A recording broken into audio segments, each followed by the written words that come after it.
Donovan and Aaron Jacobson.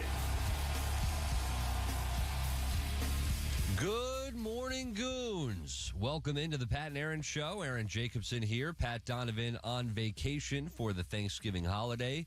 Casey Warner, other side of the glass, as always. The first voice you'll hear if you call into the show.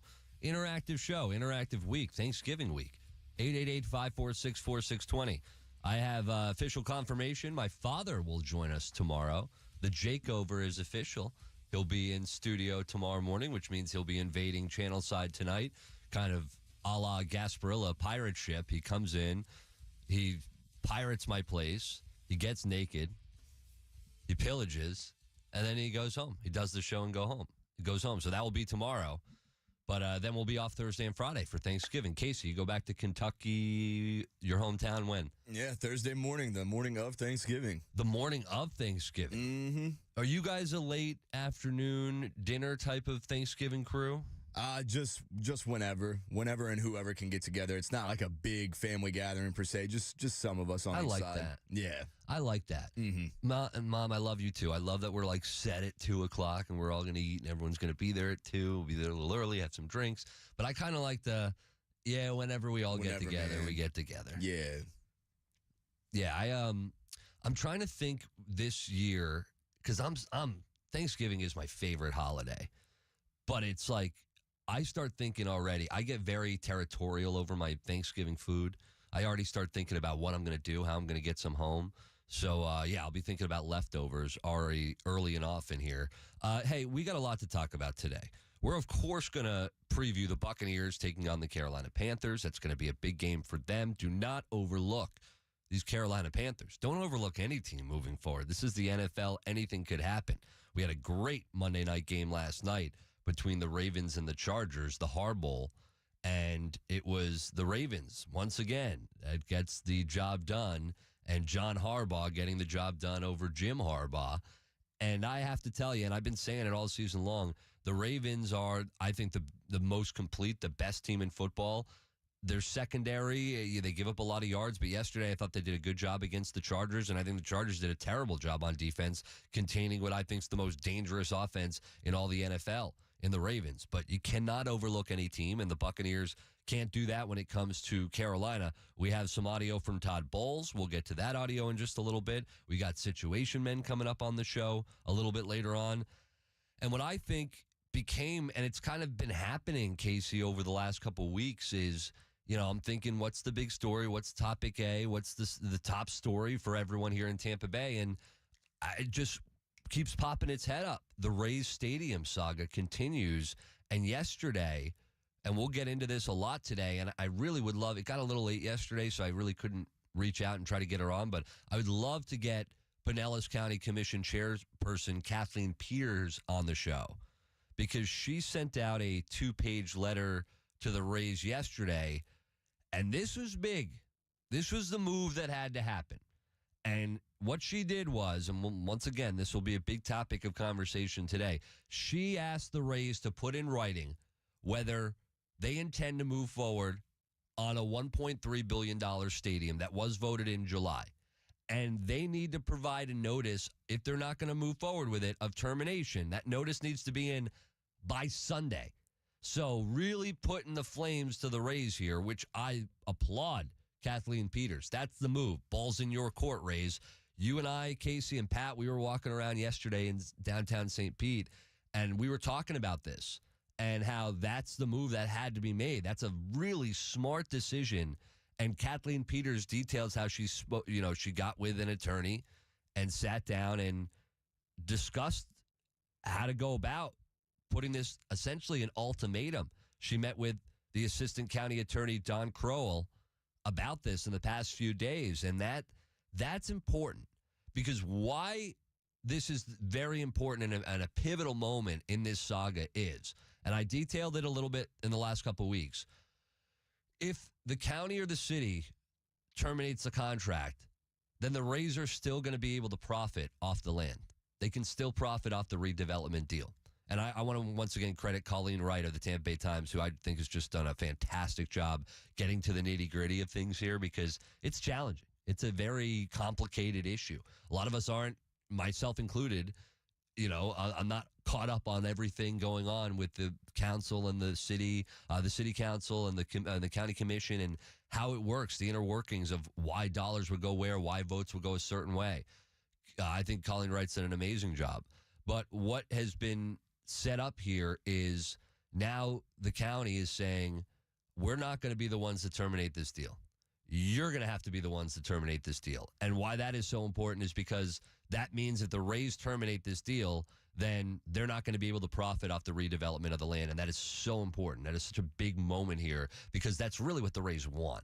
And that's what has been so confusing throughout this entire situation is the Rays haven't really said what they want to do, how they're going to move forward. The communication hasn't been great. Even though Brian Auld will tell you the communication, they've been open line of communication with the county and the city.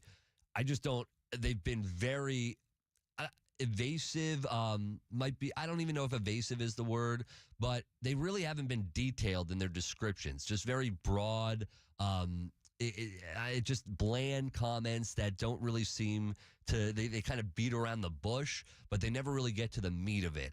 And I think that's what people are looking for, especially on the county commission and the city council. They just want a little clarity here. So I think it's a really important moment. And once again, in Casey, you're hearing me, I'd love to try to get Kathleen Peters on because I thought it was a brilliant move by writing this letter. I'll get into some of the details of the letter as we get on through the show. But I think this is the big topic. This is an ultimatum, essentially, to the Rays of make your decision, and then it will be on the county and the city to move forward. Then we can all, as fans, go, okay, the Rays have decided what they're going to do. They've made their statement. They're moving forward, or they terminate. But then we can put it on either the Rays for terminating, or then we can move on and say the ball's in your court to the Pinellas County Commission and the St. Pete City Council. 888-546-4620. Let's go to Gio. I know he's very opinionated on the topic. Good morning, Gio. Listen, bro, a couple things. I got a GoFundMe page. We're going to make a statue outside the new Rays Tampa Stadium because for Chris Luzervato, or whatever his name is, the GoFundMe page is Chris Luzervato is fat. Okay, he's got some A1C issues. But he is spearheading the Rays not going to be in St. Pete, and I want to appreciate him, and I want to make a statue for him. Now, the price tag's pretty hefty because he's fat, and the statue's going to be really big. So it's going to take a lot of money. So start donating, people. I'm immediately regretting going to you on the phone line. Listen, okay, seriously, they made changes in the schedule, which is actually going to benefit the Rays because we're going to have way more games early in April and May. We really need to get started, and we need to have a great start to the season because at the end of the season, we're not going to have a lot of home games. Yeah, and also, Gio, not too much time, buddy. I appreciate it, and you kind of stole my thunder. That's what I'm going to get to here in a little bit. Here, you just can't. You rambled your way into my stories, but I did lead with the top. But the schedule is a huge one, Gio. So I will get to that. Thank you for the call. No one donate to his GoFundMe. That was fucking awesome. Nah, it wasn't. It really wasn't. Love but yeah, he did. I mean, you and you alone.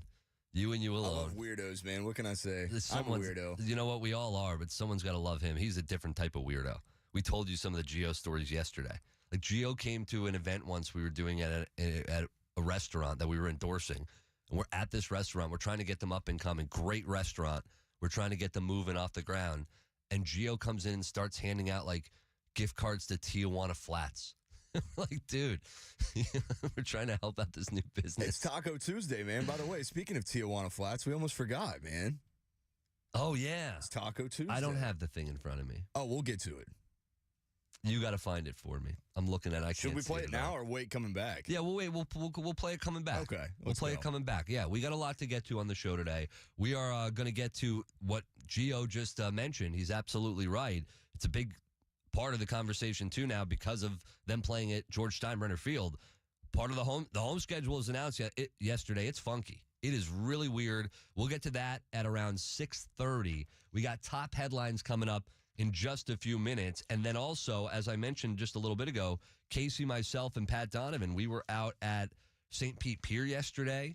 We decided to go get the temperature from Rays fans. We talked to some Rays fans. We did like a man on the street type of thing. We interviewed some Rays fans, and we found out what, some of the things that you would like to hear maybe about how Rays fans feel the Rays Stadium, where it's going to go.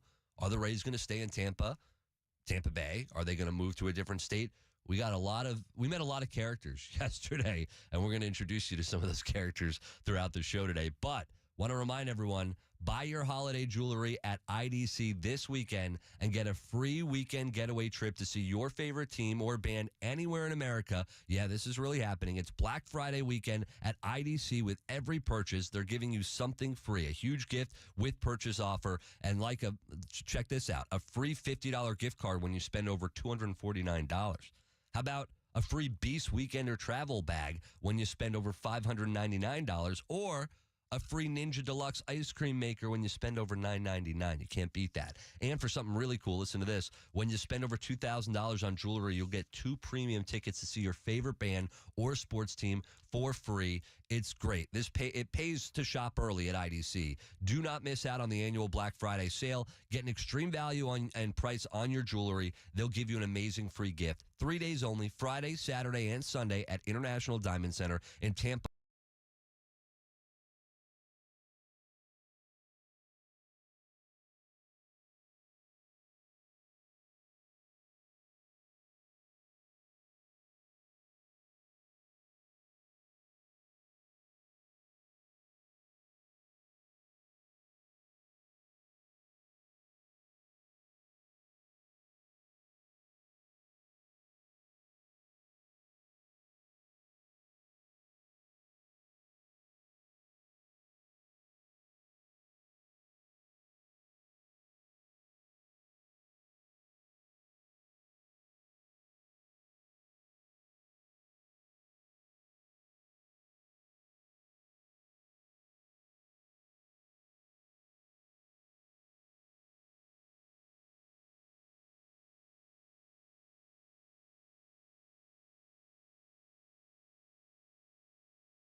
Pat and Aaron Show on 95.3 WDAE and AM 620. Top headlines. Today's top headlines presented by Mark Spain Real Estate. Casey Warner, what do we have for today's top headlines? To start off, we got to start with the Tampa Bay Lightning, the beatdown over the Avalanche at home last night, 8-2. And that was a spectacular performance. Brandon Hagel, what a night for him. Tied an NHL record with 4 assists in the opening period. Finished with 5, and that 5 assists tied a franchise record. Jake Gensel scored twice as well. Nice win for them. Yeah, huge win. Very impressive. But first. Uh-oh. Guess what day it is? Yes. Taco Tuesday! Usually that Jack and Aaron are talking about like Game of Thrones or Taco Tuesday, and Give they it to just me. you can't listen to them. Getting some advice, bastard. Never forget what you are. The rest of the world will not. Wear it like armor. Shame. Shame. Shame. Shame, shame, shame. Top headlines presented by Mark Spain Real Estate. You know what we got up here? We got a lot of new things. By the way, Casey, I got to remind people, there's a lot happening, so I'm sorry. Thanksgiving week, got a lot on my mind here. I got turkey in my mind. We got TV, live TV in here, which I don't think we had before. So I'm trying to get Sports Center on, which is important now for some odd reason. Also, YouTube. Yeah, I know we've had some issues with our YouTube. It's like we got it today. We got it today. All We're right. up and we're rolling. Just search WDAE. And I know some people that had subscribed before, and you're like, where's the page? Yeah, that one's gone forever. We're not getting it back. We started a new one. WDAE, search it, like, subscribe, and you can not only watch the Pat and Aaron Show all the time, you get to watch The Drive with T-Kraz, plus all the other things that we have coming to the YouTube channel, kind of like some of the stuff we filmed yesterday out in downtown St. Pete. Look out for myself, Pat, and Casey. We're going to be on the move in St. Pete, in Tampa. We're going to do some man-on-the-street stuff. You might see a camera. You might get a microphone in your face. We did that yesterday. A couple people shook us off like they were a pitcher shaking off a catcher. They're like, don't come near me. You know, like they were scared of us.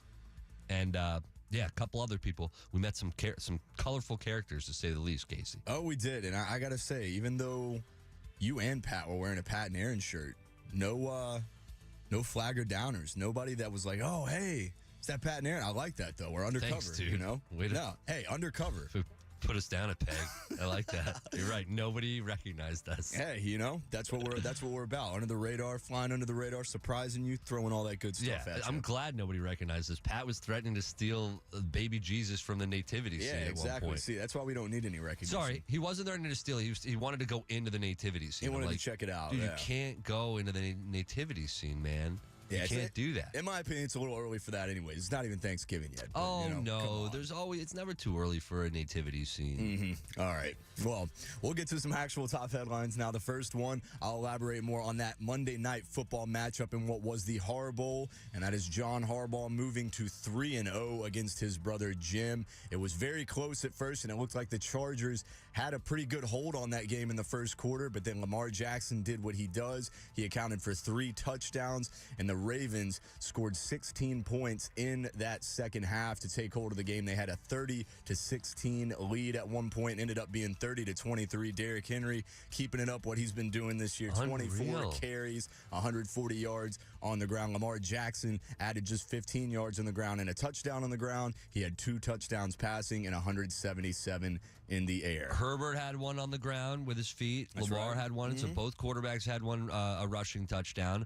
I mean, Derrick Henry, you look at I'd say 2 of the most dominating performances from the weekend, and Monday included.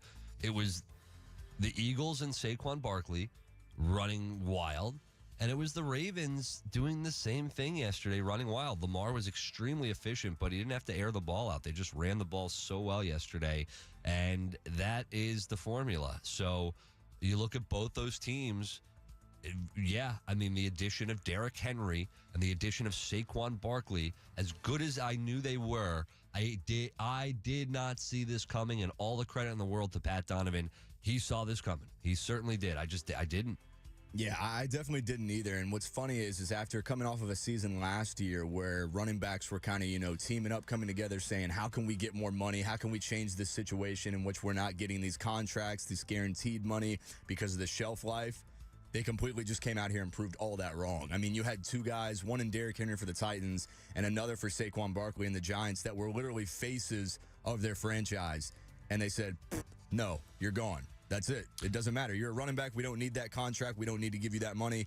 And what happened? They completely proved those franchises wrong. So I thought Saquon had more tread on the tires than Derrick Henry would, but I mean, and I think he does still. But Derrick Henry is just so dominant still. There's no slowdown in that man. Yeah, it's impressive, and as much as it makes those two teams that signed Henry and Saquon look impressive, it makes those teams that let him go that much worse off. So I mean, you got to be pulling your hair out if you're a Titans and Giants fan for sure. All right, on to our next top headline, Baker Mayfield. He's the franchise quarterback. We're going to get into that a little bit later today, but Baker Mayfield might have an awkward Thanksgiving day. I like that. If he's getting with his family, his dad, that is. Baker Mayfield is suing his father's company for $12 million for an alleged breach of contract. This legal team filed a lawsuit in the U.S. District Court back on November 22nd. We had heard about this. I knew this was going on. It's awkward. It's weird. It also hasn't really been addressed, so I don't know how much this is towards his father. This is towards the company. Obviously, the company is tied to his father, but I don't know who actually screwed Baker Mayfield out of this money, but it seemed like funds were taken out from Baker Mayfield without his approval. And the way I read that, when you they worded it like that in the article, taken out of his account without his approval, that sounds like theft. Like if somebody doesn't approve you taking money from their bank account and you just take it, that's thievery. You have stolen that money. So weird. I do like the way you phrase that, as it's going to be an awkward Thanksgiving, because based on everything I'm reading, it certainly could be an awkward Thanksgiving. And it's interesting to see Baker, because Baker made a lot of money with his signing bonus in Cleveland and then not really anything, So he had a low-paid contract last year, low-paying contract with the Buccaneers last year. So if he doesn't have that tremendous season he has last year and get the $100 million contract, $50 million of it guaranteed, he might be in a real financial pickle here. Now he gets he's more comfortable, but no one's really comfortable losing $11+ million and not being reimbursed for that. And he rightfully wants to be reimbursed for that money and some interest on top of that. And I'm all for that, Baker. You got screwed, and go get your money. I just hope everything works out with his family, because this is why you don't go into business with your family. Yeah, or very, friends. Very interesting timing on the whole situation of this as we approach the holidays, when you're supposed to be around your family. So I try not to lend friends money. I try to, if a friend really needs the money, I will give them the money. But once you start dealing with the pay me backs type of deal, once you start dealing with you're getting into business and you're putting your money into it and want something in return, that's where things like this could happen. And it's messy. It's why people always say don't get into business with family or friends. That's how you get your thumbs broke, as we know. By your family? Yeah. Did Mick Warner do that to you? Nah, he wouldn't do it to me. No. But I mean, some people are more serious, What if you went into business with Mick and he screwed you? Would you break his thumb? Nah, I could never do that to Mick. Okay. Yeah. I'd break my dad's thumb in a heartbeat. No, I'm just kidding. I wouldn't do that to you, Dad. All right. My dad would never do that to me. We'll wrap up top headlines with one OG Anunoby with a 40-point game last night. Blowout of the Nuggets, 145-118 for the Knicks. 45 team assists. Karl Anthony Towns had a double-double. Jalen Brunson had a double-double. How do you like that, Aaron Jacobson? Loved it. I saw how that game was going early. I wasn't up for the whole thing. It was a late night, but that's a good win for them. And they're coming together. It takes a little time. You bring in Karl Anthony Towns. They're figuring out the defense. They're figuring out the new situation. And they're dishing the ball with a lot of success. So Jalen Brunson, I think, I don't know if you mentioned he had like 17 alone. He did. 17 assists for him. Yep. Unbelievable. Step in the right direction for the New York Knicks. All right, that is today's top headlines presented by Mark Spain Real Estate. Get a guaranteed offer on your home today at markspain.com and start packing. And when we get back, we are going to get into the Rays home schedule.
Years and counting. 95.3 WDAE and the mighty AM 620.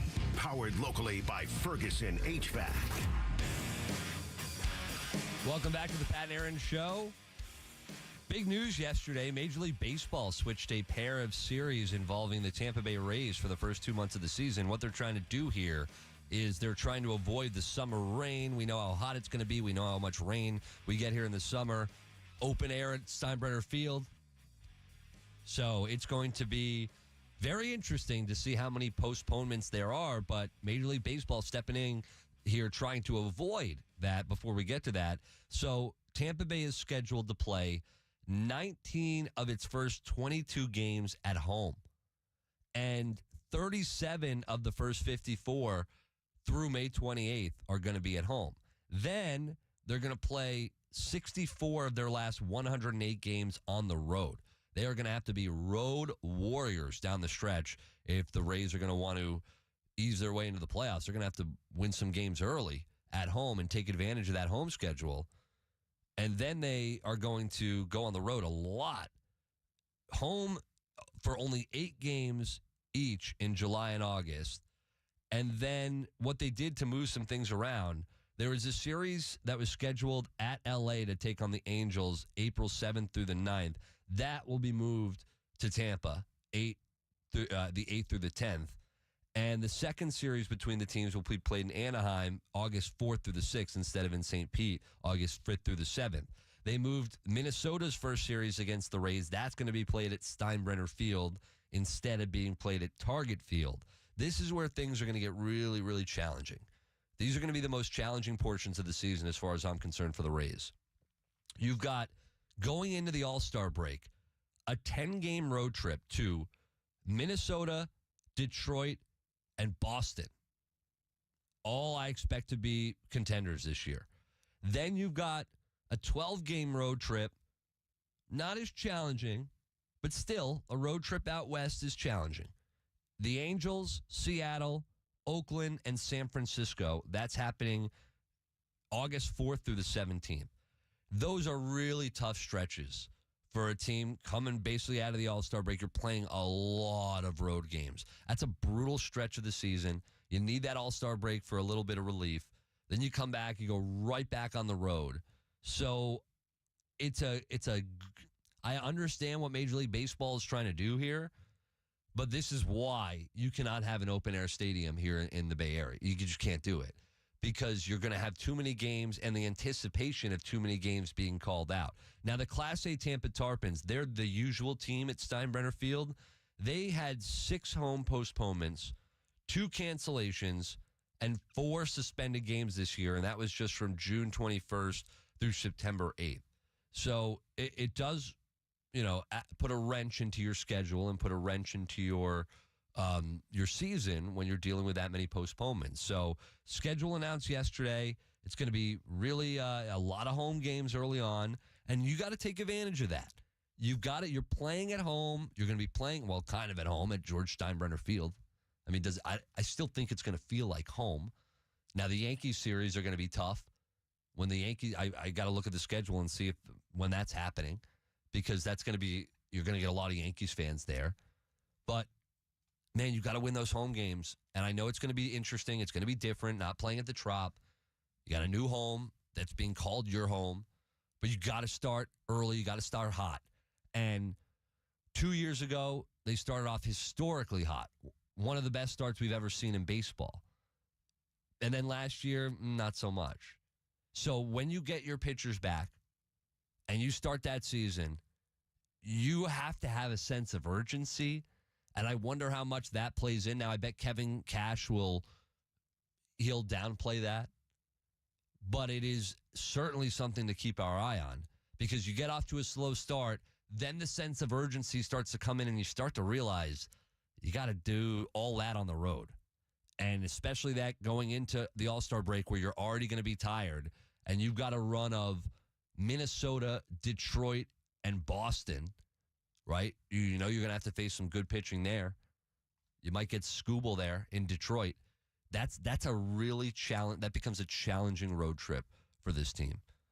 And then how much is what's happening off the field going to hang over the organization's head? I wonder how much the players think about it. Now, day-to-day basis, once they get into the season, they're going to start playing. And the good thing about, I guess, about this organization is I don't think anyone thinks long-term in that clubhouse. I think there are people that are thinking if you're signed for a long-term deal in a major city with a big franchise, yeah, you're locked in with that franchise. So what they do within the next couple of years as far as a stadium and potentially leaving your city, that's huge. That's massive. If you're Aaron Judge, if you're Juan Soto picking your next home, right, for the next 10 years or whatever it's going to be, not 10 years, but whatever it's going to be, you're going to be in a situation where, and it might be 10 years for Juan Soto, I don't know, but you're going to be in a situation where that's going to be your franchise. You're stuck with them. So if you're thinking of signing with the Rays for 8 years, you don't know where you're going to be. And rightfully so, you would want to know where you're going to be. So that is the difference, I think, with the Rays and a lot of other franchises is you don't really have anyone in that clubhouse that's like, well, what am I going to do in 3 or 4 years? What am I going to do with my home and my family if we move cities? I don't think you need to think about that because odds are most of you aren't going to be on this team anyway. That's just the truth of it. They flip guys on this team and this franchise more than anyone I've ever seen before in my life. Randy Arozarena was a tenured guy on this team, and he had only been with them for, 4 or 5 years? So that's just the way the Rays do things. So I don't know if it's going to hang over their head, but I don't see this situation with the Rays Stadium going away quickly. Now, we're going to have a decision from the Rays here by Sunday because Pinellas County Commission Chairperson Kathleen Peters put the heat on them. But I don't know if that's going to be, I still think we're going to have a lot of headaches going on in this saga as we get down what should be the finish line here. So the Rays are going to have to make a decision on the stadium by Sunday. They've already got an awkward situation playing in 2025 in Tampa when Pinellas County doesn't want them playing in Tampa. You've got a heavy loaded early in the season home schedule, which means you're going to have a lot of road games down the road. This hurricane season ruined a lot of things for a lot of people and ruined homes, ruined lives. And you're seeing just the residual effects feeding into sports. I mean, it just goes to show you the destruction and then the leftover damage, the residual damage happening elsewhere from storms like this. It turns an entire community upside down in so many more ways, more than just one. Obviously, financially for people, which is more important than sports, is your lives have been upended. And then on the sports side, a thing we look to relieve ourselves from the hardships of daily life when you're dealing with things like this, disasters like this, and, well, they're dealing with it too. So we're going to continue talking about that throughout the show. We'll get into that in the 7 o'clock hour. But a former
The Pat and Aaron Show is live on 95.3 WDAE and AM 620.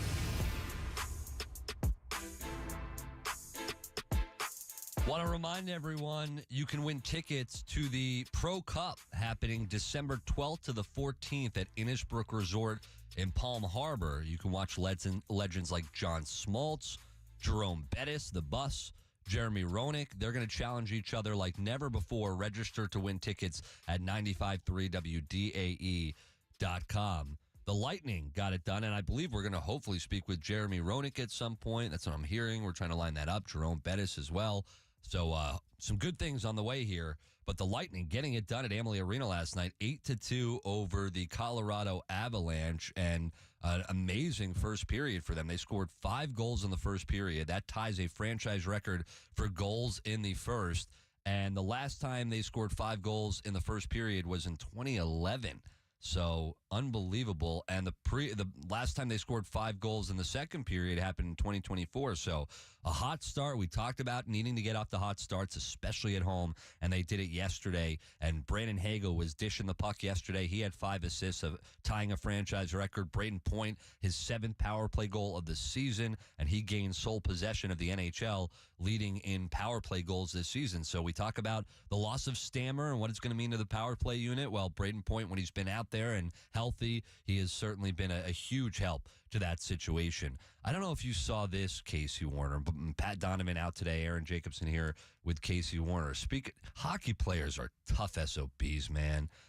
Biz, Biz, Paul Bissonnette, he's the guy who does Spittin' Chicklets on Barstool. Mm-hmm. Did you see what happened to him at a Scottsdale restaurant? No. He got assaulted by, he claims it was 7 men, but in the articles I have been reading, it said 6.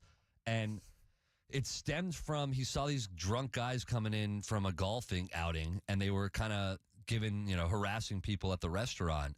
And Biz stepped in and was like, hey, guys, take this elsewhere. And then they just started throwing at him. Mm. And he gets into a fight, him on like 6 or 7 other guys. 6 of those guys got arrested. And Biz ended up in the hospital because he said he took a couple boots to the face. But, dude, only hockey players, man. Only hockey players. Would you have tried to have been a hero there? You know what? I don't know if I would have been here's the difference. And this is where I think reading into some of the things, and Biz said he put his arm on one of the guys. He even said, I put my arm on one of the guys and told him to chill out. Once you put your hand on somebody, it's not gonna de-escalate. When you're dealing with drunk people, especially drunk people, you put your hand on somebody, that's only going to exasperate the issues. So I think if I would have, intervened, I would have done it from a distance and been like, hey, guys, can you just kind of chill out a little bit? But then again, that happened to me in Publix a couple weeks ago with somebody telling me to chill out. And I realized, I didn't like that either. I was like, stay out of my business. Oh, no. Then again, I wasn't drunk, and I was just dealing with a sandwich situation with a deli person, and I didn't like the way she was handling me either. I didn't like that. So I didn't think I was in the wrong. So the guy being like, hey, dude, take it easy, really got me more angry. So, Biz, man, hockey players, they are a different kind of beast. It'd be that way. It really be that way. I saw this from John Gruden yesterday. I saw him on Twitter, and he's been doing a lot of stuff. Speaking of Barstool, he's been doing a lot of stuff for Barstool as well. And I just find him so entertaining. I could listen to John Gruden talk football just all day long. And he put out a tweet, the Baker Mayfield, one of the videos of Baker Mayfield from the performance on Sunday. And he said, Baker Mayfield, premier competitor. He launches himself for a touchdown, makes a terrific scramble play, and he wills it out of his teammates. He's a fireball. And the video he provided there was Baker Mayfield running down the field with Bucky Irving, providing some extra blocks 50 yards down the field. And when you see guys like John Gruden recognize it, you realize Baker Mayfield now, and I heard T-Kraz talking about it yesterday, and I was critical of Baker Mayfield early on when the Bucs decided to bring in Baker. I know T-Kraz as well, and you can hear T-Kraz on the drive in afternoons. And I just think how can anyone watch what Baker Mayfield has done throughout last season and then picking it up this season and not think the same thing that John Gruden thinks, not think the same thing that a lot of people are thinking right now. He is a top 10 quarterback in this league. He is. Statistically, he's a top 10 quarterback in this league. He's protecting the football for the most part. Yes, he has his lapses, but guess what? So does everyone in this league. Lamar Jackson and Justin Herbert, 2 quarterbacks that went head-to-head last night, have done a tremendous job in protecting the football this year. Joe Burrow on a team in Cincinnati that hasn't been good this year, he has not thrown interceptions. So we know protecting the football is a big part of it. But go look at Patrick Mahomes, the best quarterback in the league, and for a really good Kansas City Chiefs team with a great record, even though they're winning a lot of close games, still a great record. They don't, he turns the ball over. It happens. But Baker, 24 touchdowns this season. He's run for 3 more. He'll go down the field and block guys. He'll jump into the end zone if he needs to. He'll see footballs that fall onto the ground and be the only one to see it and recover that fumble from halfway across. He looked like he was the furthest player from the ball on that play, and he still got the football. He is a gamer. So statistically, he is without a doubt. You look at the numbers, he is a top 10 quarterback. But the eye test, which for me tells a big story, the eye test on Baker Mayfield tells me he is without a doubt a top 10 quarterback. Total gamer, absolute moxie, wills his team to victory. So when you have bad pieces around him, could that turn into, some poor play from Baker? Sure. Guys like that with that chip on their shoulder, sometimes they try to do too much.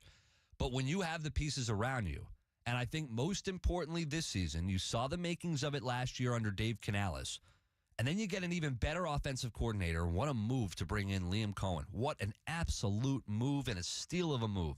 He will be a head coach in this league sooner rather than later. And we've got audio from Coach Bowles talking about Liam Cohen. He was asked about Liam Cohen and those head coaching jobs potentially. And I'm telling you, you look at Baker Mayfield tied to Liam Cohen, and it all makes sense as to why there is so much success and why Baker Mayfield has taken a next step into that top 10 level of quarterback. And here's Todd Bowles yesterday on hearing about, other teams potentially calling up for Liam Cohen. Well, at least I'm picking the right guy. I need to play the lotto. Mm-hmm. Short and sweet. Mm-hmm. Short and sweet. Todd Bowles. Typical Todd Bowles. Yeah, I feel like Todd Bowles isn't a lotto guy. I don't think he's a gambling guy. No, like lotto not. would be gambling to him, right? I guess, but it's also going to a good cause, I guess you could say. So the schools? It's better than gambling. Do you tell yourself that when you buy lotto tickets? That's what they say on the, the commercials, and that's what, the little down at the bottom, it's like Florida Lottery. I'm going to go spend $100. I'm going to buy lotto tickets, and I'm going to say it's for the kids. That's right. I'm spending this money the schools. For the kids, for the children. I think only a portion of it goes to that, but still a lot. Yeah, none of your Hard Rock betting money goes to that, does it? Does it not? I don't think it should. I think it should. Hey, I know man. the Seminole Hard Rock Casino and Hotel, I know they give a lot of money to charitable efforts. I've seen it. We're partners with them. I've seen it. They do a really good job. But I don't know if all my money, if a portion of my money on the Hard Rock Bet app is going to the kids. It'd make me feel a lot better if it was. But Baker Mayfield, man, absolute gamer. And it makes me think. You're a Rams fan, Casey. You see what's happening over there. Matthew Stafford's an all-time great, Hall of Famer in my mind. But you're at the end of the line with him. Would you agree with that? Yeah, maybe a couple more years. Maybe 2. one more. Maybe I think 2 or 3 if you're lucky. If you had a chance right now, and if you think about it, while Stafford was hurt a couple years ago, Baker Mayfield was in L.A. with the Rams. Seeing what you're seeing right now, would you rather, as a Rams fan, have Baker Mayfield right now, forget about the contract, Baker Mayfield right now or Matthew Stafford right now? I got to say, with the current regime and Stafford's relationship with Kupp and Stafford's relationship with McVay, I'd have to stick with Stafford simply because he's done it. He had the ring. He was already locked in. You got to stick with your guy. After so much change with Jared Goff already, I don't think the team could have afforded another change. I think Baker Mayfield could have set him up for success, but I don't think he has the ceiling Stafford does. I just don't think so. And I wonder with Baker, because I call him a top 10 quarterback, but if you need the pieces around you to be that top 10 quarterback, does that make you a top 10 quarterback? He's without a doubt, in my mind, top 10 this year. He's top 10 in all three major categories. He is 7th in yards, he is 3rd in completion percentage, and 3rd in passing touchdowns. So it's why I want to ask the question, Casey, and we'll ask it in the 7 o'clock hour. You locked him in for 3 years. Now, after this year, will be 2 years. Do you just go ahead and lock him in even further?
St. Petersburg, an iHeart radio station.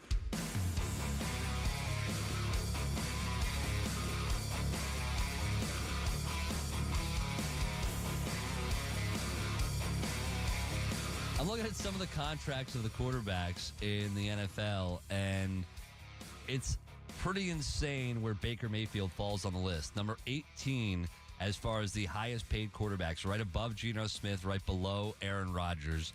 Derek Carr's making more than him. Matthew Stafford's making more. Kirk Cousins, Jared Goff, Tua, Jordan Love, Deshaun Watson, Kyler Murray, Dak Prescott, who is not playing anymore because he's hurt, Jalen Hurts, Josh Allen, Lamar Jackson, Justin Herbert, Trevor freaking Lawrence.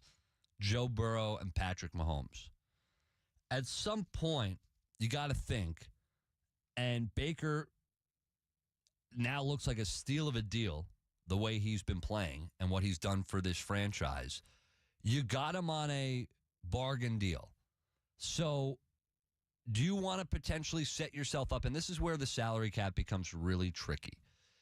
And they do a really good job. Greenberg, Spytech, everyone with the Bucs organization does a really good job. Jason Light at making sure they can fill the roster, fit the salary cap, and not screw themselves for the future. But with that being said, and not knowing as much as they do about the salary cap, you still have to find pieces to go around Baker. But you have a lot of guys that are locked in. And when you talk about an offensive line, Tristan Wirfs, Graham Barton, Luke Gedicke, Cody Mauk, you don't know you talk about, left guard, and, Bredesen has done a good job, but who knows what their future is going to look like there. But essentially the offensive line is set. Don't you want a quarterback to be locked in, not just for 2 years, but don't you want him locked in for a good long run with those guys? And after this year, you're only going to have 2 more years of Baker. I would extend him. I would find a way to you are the franchise now. And I think for the stability of this franchise, coming off of Tom Brady, where you knew it was essentially a rental, haven't we seen enough from Baker Mayfield to say he's not a rental anymore? I think we have. 888-546-4620. It would be a shame to have to spend more money down the road. Let's say Baker improves. Liam Cohen continues to help this offense thrive. Maybe he's the head coach of the future for this team. When you want them locked in together, and if you wait, and we've seen what happened with the Dallas Cowboys, you wait too long to sign your guys, you end up really hurting the team, and then that becomes the storyline. But if you lock them in early, you're going to get a discount. One, because I think Baker would take a fair deal, a bargain deal, another one.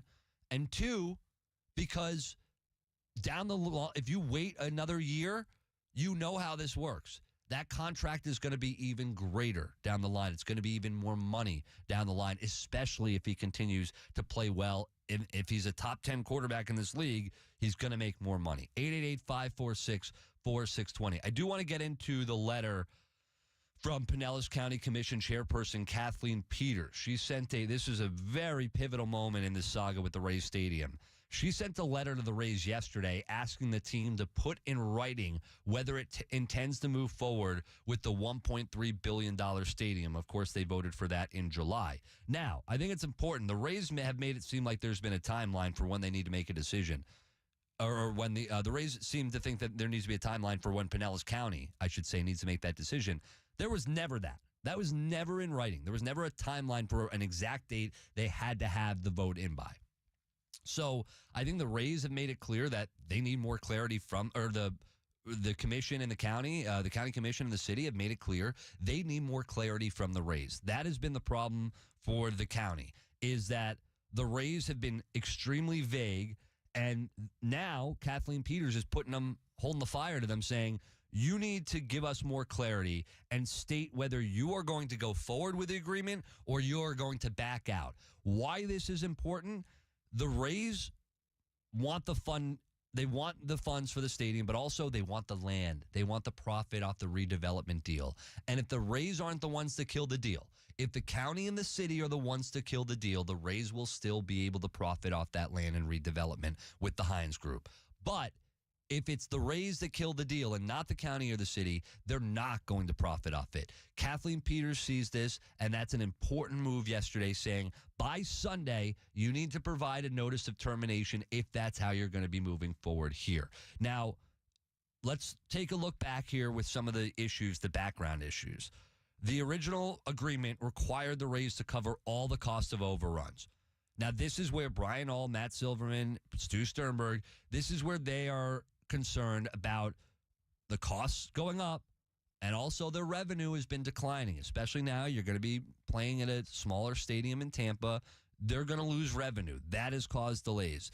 The Rays are saying they have been consistent in their communication, and I think that we all can see, and from what we've heard, maybe more vague in their communication. Even if they're being consistent, it's still vague. So this is where the county is saying, clarify your position. Stand by your position. Enough with the vagueness. Come out and say how you feel. Say what your move is going to be. And you have put the ball in the Rays' court. And it's an extremely pivotal moment right now because we're going to see if the Rays are going to be the ones to kill this deal or if they're going to move forward and then put it back in the court of the county and the city to say, now it's your move to go ahead and do this. Now, the reason I don't like the taste of this in my mouth anyway is because it just seems like throughout this entire process, especially the last 2 months, the Rays do not want the stadium in St. Pete. The Rays have found potentially an out, and they want to get out. Now, that means they could want to just move to Tampa, and I'm all for that. But it also, we're rolling the dice here because it could mean the Rays are going to try to do everything they can to convince Commissioner Manfred to let them leave the Bay Area entirely. Now, they have publicly stated they want the Rays to be here for generations to come. I don't know if I fully believe that. That's what they're saying. I don't know if I fully believe that. So I'm going to pay closely attention, as we all should, by Sunday, and hopefully we have it before then. But we should, by Monday, be able to definitively tell you if the Rays killed this deal or if it's going to be put back in the court of the county and then eventually the city. But here's some of the letter that Kathleen Peters wrote. Dear Mr. Ald and Mr. Silverman. Actually, that was a lie. She didn't say dear. It just said Mr. Ald and Mr. Silverman. I figured they just all start with dear. In light of recent events, conversations, and correspondence, it has become imperative that clarity be achieved as to the status of the Tampa Bay Rays Stadium development and funding agreement. I am requesting that you officially declare your intention regarding this agreement and whether you intend to see it come to fruition. I'm going to skip down here a little bit. No representative of the Rays attended the October 29th meeting. As a result of the uncertainty relating to where the Rays might play in 2025, the County Commission deferred consideration of the supplemental bond resolution until 3 weeks later on November 19th to obtain greater clarity from the Rays. Now, this is Kathleen Peters saying, you haven't been transparent with us. You haven't been telling us where you stand. And because of that, we needed more time. And to be quite honest, I think that's fair. So here's the end of the letter. The Rays must either indicate in writing that they intend to move forward under the agreement as executed or provide a clear notice of termination pursuant to Section 3.6A, whatever, of the agreement by no later than December 1st, 2024. So this is, they have set it up where this has got to be done by Sunday. And to end this letter, she put, Pinellas County has operated in good faith, working towards the stadium deal while balancing the needs of our community after back-to-back hurricanes. If the Rays want out of this agreement, it is your right to terminate the contract. Clear communication about your intentions will be critical to the next steps in this partnership. And I think she's absolutely right. 888-546-4620. We'll take your calls on this. Also, the Lightning had quite a night last night at Amalie, actually a historic night.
Now, back to the Pat and Aaron Show on 95.3 WDAE and AM 620. Welcome back, Pat and Aaron Show. We've got Pat Donovan on vacation. He'll be back next week. Aaron Jacobson here with Casey Warner. We're talking Rays Stadium saga as the Rays have received a letter from Kathleen Peters, the Pinellas County Commission chairperson, saying, you got to provide us a notice of termination by Sunday, or at least give us some clarity as to your next move by Sunday. 888-546-4620. Pat Donovan, myself, and Casey Warner hit the streets yesterday in St. Pete. We went to the pier, and we started to ask some Rays fans about their opinions on it. We'll get to that in just a little bit, but first we ask you, and we ask Dave in Tarpon Springs what his thoughts are. Good morning, Dave. Good morning. Hey, one thing I want to correct. The Rays haven't terminated anything. Their contract says that the Pinellas County and the city of St. Pete must provide them with a stadium of major league quality to play in 25, 26, and 27. They're not doing that. And they terminated their responsibility. Hold on, let's stop there. Dave, I want to let you finish, but let's stop there. 2025, 2026 is not the issue. Like, that's the Rays have been figuring out on their own, clearly, of where they're going to play that. Steinbrenner Field for 2025. Nothing's been made up for 2026. And the county, well, the city, was ready to vote on the repair. In fact, they voted in favor of the repair to the Trop, and it was the Rays and Brian All that said, no, you probably shouldn't make repairs to the Trop, and then they went back on it. So that's not the issue. But the fact is they reneged on it, and they said, hey, not only do we not want to repair the Trop because it doesn't make sense, but we want to go back on this whole deal, and we're not going to do that. Well, what do you expect the Rays to do? Forget the Steinbrenner Field for a second. They terminated their responsibility, St. Pete and the county, by doing that. When? Well, hold on. No. They did not terminate it. They did not. They have not terminated. They voted to postpone the vote, and they're saying it's because of more clarity. Now, I'm not saying they won't torch this thing and terminate it. They might do that. But right now, currently, as it stands, they have not terminated anything, and the Rays haven't terminated anything. That's the big problem and the big holdup. The city said they're not going to repair the Trop. But that was, hold on. Do you need to get? They voted in favor, Dave, initially 4-3 of repairing the Trop. Yeah, and 2 hours later, they said, nope, we're walking it Dave, back. why did they do that? Because the county wouldn't put forth the bonds, so they said, "Why bother?" Did you hear Brian? Do you know who Brian Ald is? Yes, of course. So did you hear his comments after the vote, before they went back on the vote and changed the vote? Yes. So why are you not taking that into account? I am. Doesn't sound like you are. I am. If you listen to the county and you listen to the city, what would you say if they blew up the whole thing and your timeline just went out the window? I agree with them. I'm not a fan of the Rays business practices. However, they're darn right when it comes to this, because you from a business standpoint, and I know nobody in the sports business, I'm not talking about you, Aaron, I'm just saying nobody in the sports business that broadcasts understands the business side of sports. Hey, when you sign up for overruns, you do not expect a city and a county that holds your contract in their hands to purposefully delay and cost you money. Yeah, but you don't know. Here's the thing, and you're right. I don't know the true business side of things, but in my mind, 3 weeks and then a little bit longer, a month, like, why? How does that tell me that there's no chance they can get this stadium done before 2029? In my mind, it still can get done. So I don't know what Brian Ald and the Rays are talking about when they say that now we can't, because of 3 weeks and now a month extended, we can't get the stadium done definitively. That to me, that's BS. First of all, it was the 28th, not 29. Now it's 29. Come on, man. But we don't know that. It's 2024 right now. No, I'm saying it's 2024. Why do you think, Dave? Are you an architect? Do you think that this thing can't get done in 4 years? Having been through it with 3 other teams, I can tell you there's no way, because here's what was going to happen the second that they signed those bonds. All those people that were involved in architecture, construction, organizing, and getting the stadium done, we're going to move to the area, okay, from all over the country. That's done now. So now you're saying, okay, we're going to wait till what you tell me, since you're trying to be on that side. Hold on, Dave. I'm not trying to be on any side. I'm just calling it how I see it. Okay, let's say it's December sometime. I don't know that they've said that, because the commissioner said that they don't care what the deal is. They're not going to sign the bonds. So, and they've now convinced the other commissioners not to do that. It's 5-1, I believe, is the number. Yeah, I don't think they have the votes. As it stands, I agree with you. I don't think they have the votes. Right. So here's the thing. If you don't get those people involved and they don't start their work, the construction business is tight timeline, okay? Especially for a stadium. If you don't have shovels in the ground, and hey, I've seen stadiums that didn't get the shovel in the ground a week, 2 weeks after they said they were going to do it, and the whole thing got delayed 2-3 years. Man, that's stupid. Look at Vegas. That's stupid. Then somebody screwed up royally, because if you're talking about getting, because of that, 2 years delay because of that is absolutely absurd. Hey, go ask 2 of the 3 or 4 largest construction companies in Pinellas County what happens if a timeline gets off by 2-3 weeks. No, I've heard it. I get it. And they're going to be voting here, the commission, on December 19th. And listen, I could talk to you about this for a while, but where I stand is, where you and I differ here is after that vote by the council 4-3 in favor of approving to repair Tropicana Field. When you have Brian Auld coming out and saying, well, he doesn't think the stadium to the Trop can be repaired in time for 2026. To me, it's like, based on what? And it makes me think you don't want that to get done. You don't want the repairs to get done. So call me Aaron, have you been over to the Trop? Yeah, I was there yesterday. I have. I was there yesterday. Okay. Have you been inside? Have you seen the offices? Have you seen the flooding? Okay. Go inside. They'll let you in. You're a press person. Go in and look at the damage, and you tell me how fast you think that can get repaired. I mean, the roof is at least a year. The roof is at least a year.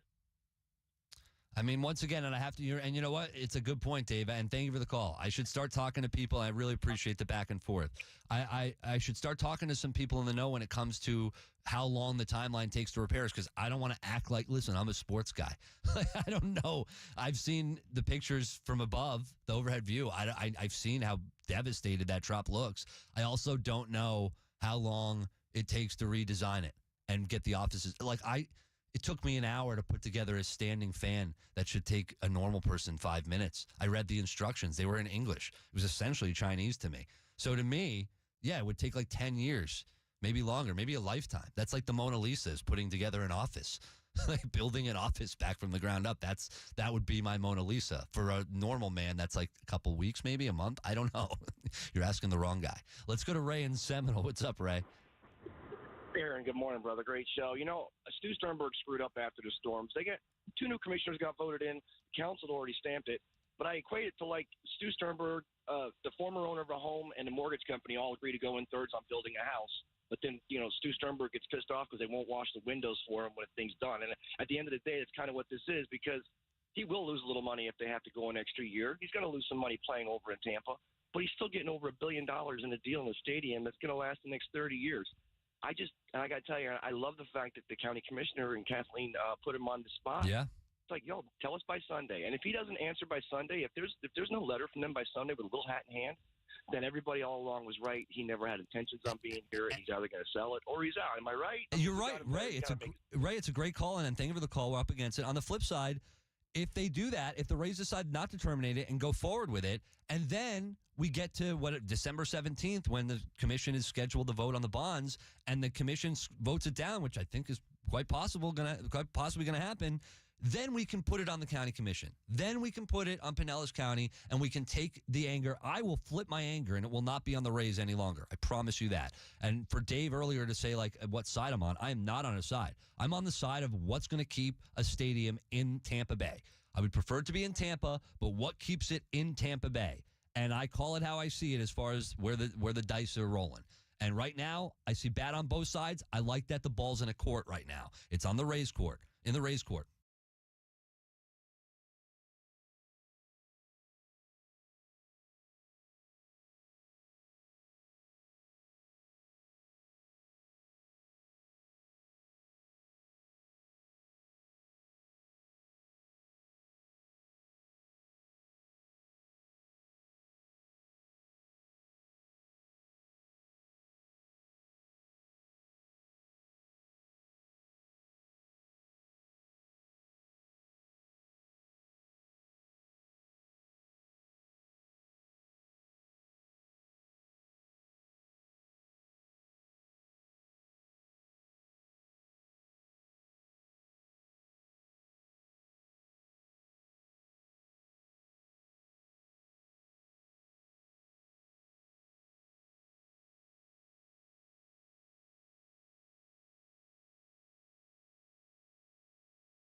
95.3 WDAE and the mighty AM 620. Powered locally by Ferguson HVAC.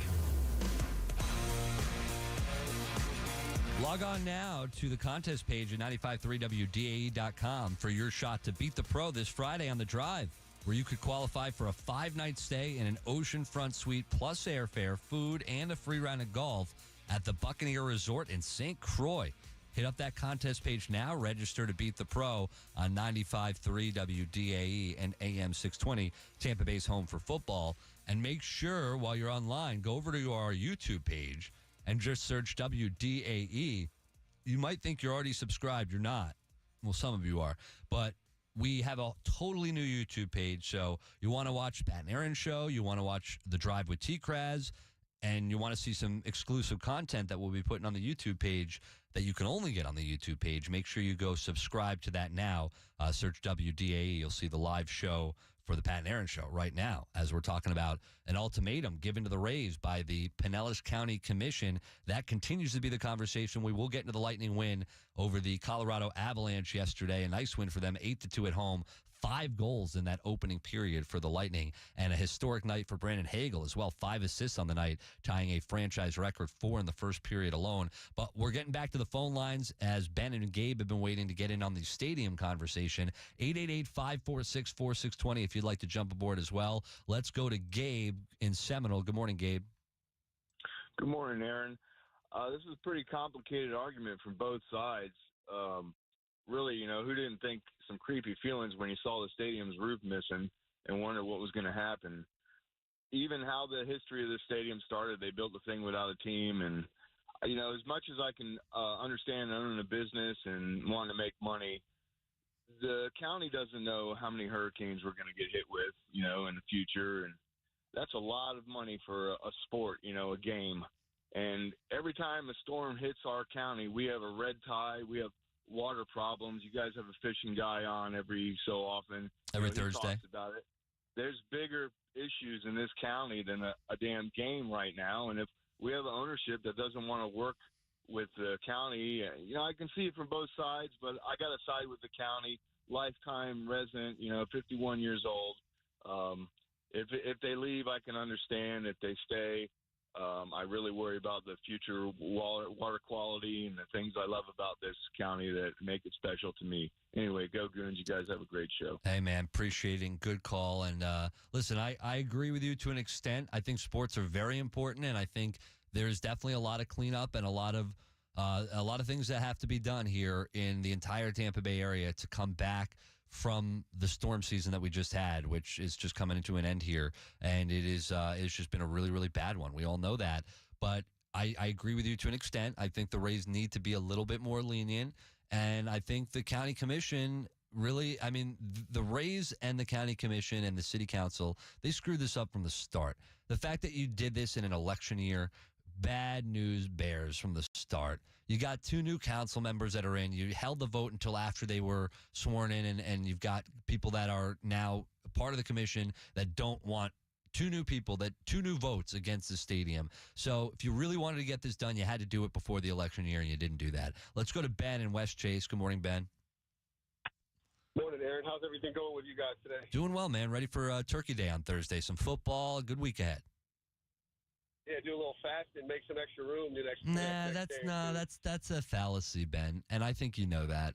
You don't do that because then you're just starving, and then you actually get to the meal and you're like, I can only eat a little bit because my stomach is not expanded. You got to eat and prepare your stomach a little bit. You got to be snacking. And by the time you get to that meal, don't be full, but have that stomach expanded so you can really pack it in. Over under on hot dogs on Thanksgiving. No hot dogs on Thanksgiving. Straight turkey, stuffing, all the good stuff, sweet potatoes, all the good stuff. Brussels sprouts. I got you.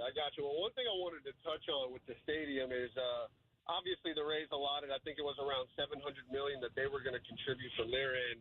But the big variable and the key word in the actual agreement is cost overruns.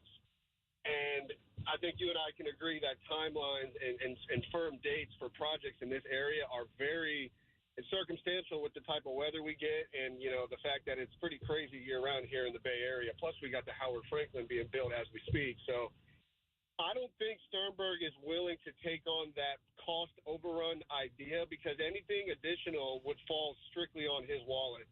We already know he pinches pennies, with the payroll and tries to be very efficient with his wallet. But I don't see him agreeing to something that a lot of, professionals are saying is an under budget type of deal already. They're saying it's going to cost probably 40% more than what they're allotting. And I see why, it's going to take a long time to really map out the bridge and how they're going to use their assets in Pinellas County. So I understand the county forcing the Rays' hand, but Sternberg needs to make it clear that the county should also contribute to maybe the additional costs because they're going to have to fortify that stadium a little more than they had planned. The original agreement was done before the first and second hurricane hit. So it's going to make it really interesting to see if they can make that budget work. But again, after what we witnessed and the amount of damage we accrued in the area, it seems like it's going to have to cost a little bit more money than what they thought to build that stadium here. I'll hang up and listen, guys. Ben, great points, and thank you for the call. Great points. What we are dealing with, it's unfortunate because I think everyone that's not named the Rays in the county commission, they have a pretty clear mind on what they think should happen here. The lack of clarity is coming from the Rays. It's coming from the county commission, and nobody wants to be. They're trying to win the battle of public opinion. That is very important, is to win, especially with sports franchises and when you're building a new stadium that's going to transform a city. The battle of public opinion is very important. Do not overlook how important that is. And that's why they're trying to put it on the other team. The Rays are trying to put it on the county commission saying, you terminated the deal. This is your fault. And the county commission is now, Kathleen Peters is looking back and everyone on the commission is going, whoa, whoa, whoa, whoa. We haven't terminated anything. And in fact, we're putting it on you. You put it in writing. If you want to terminate the deal, you let us know. So it's really lack of clarity on both sides. They're both at fault, and they're both pointing the fingers saying, you make the decision, because no one is adult enough in the room right now to step up and say, hand up, this is the decision we're making, whether it's popular decision or not.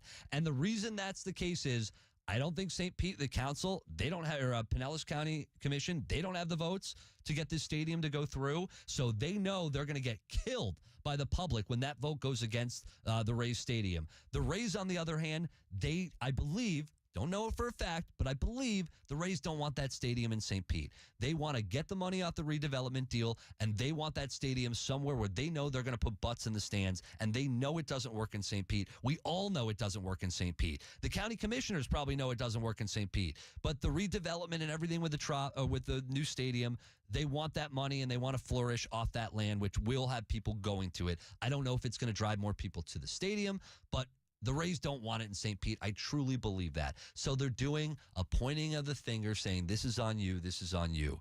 It's unfortunate. The ones who are losing here are the Rays fans, the fan base. You are the ones who are losing. But it's a finger pointing battle right now.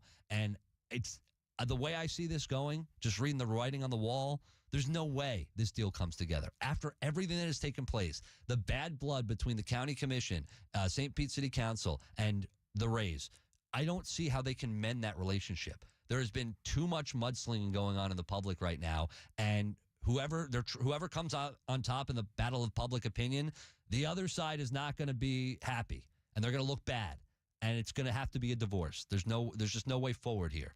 I don't see a path forward here. 888-546-4620 if you want to get in on it. We do have some stuff. I want to get to it in the 8 o'clock hour. I don't want to miss out on it today. I guess we could play it tomorrow if we miss it, but had some fun yesterday on the pier talking to Rays fans. I think we'll have some time for it in the 8 o'clock hour, because on the other side, it is time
know it's a plane.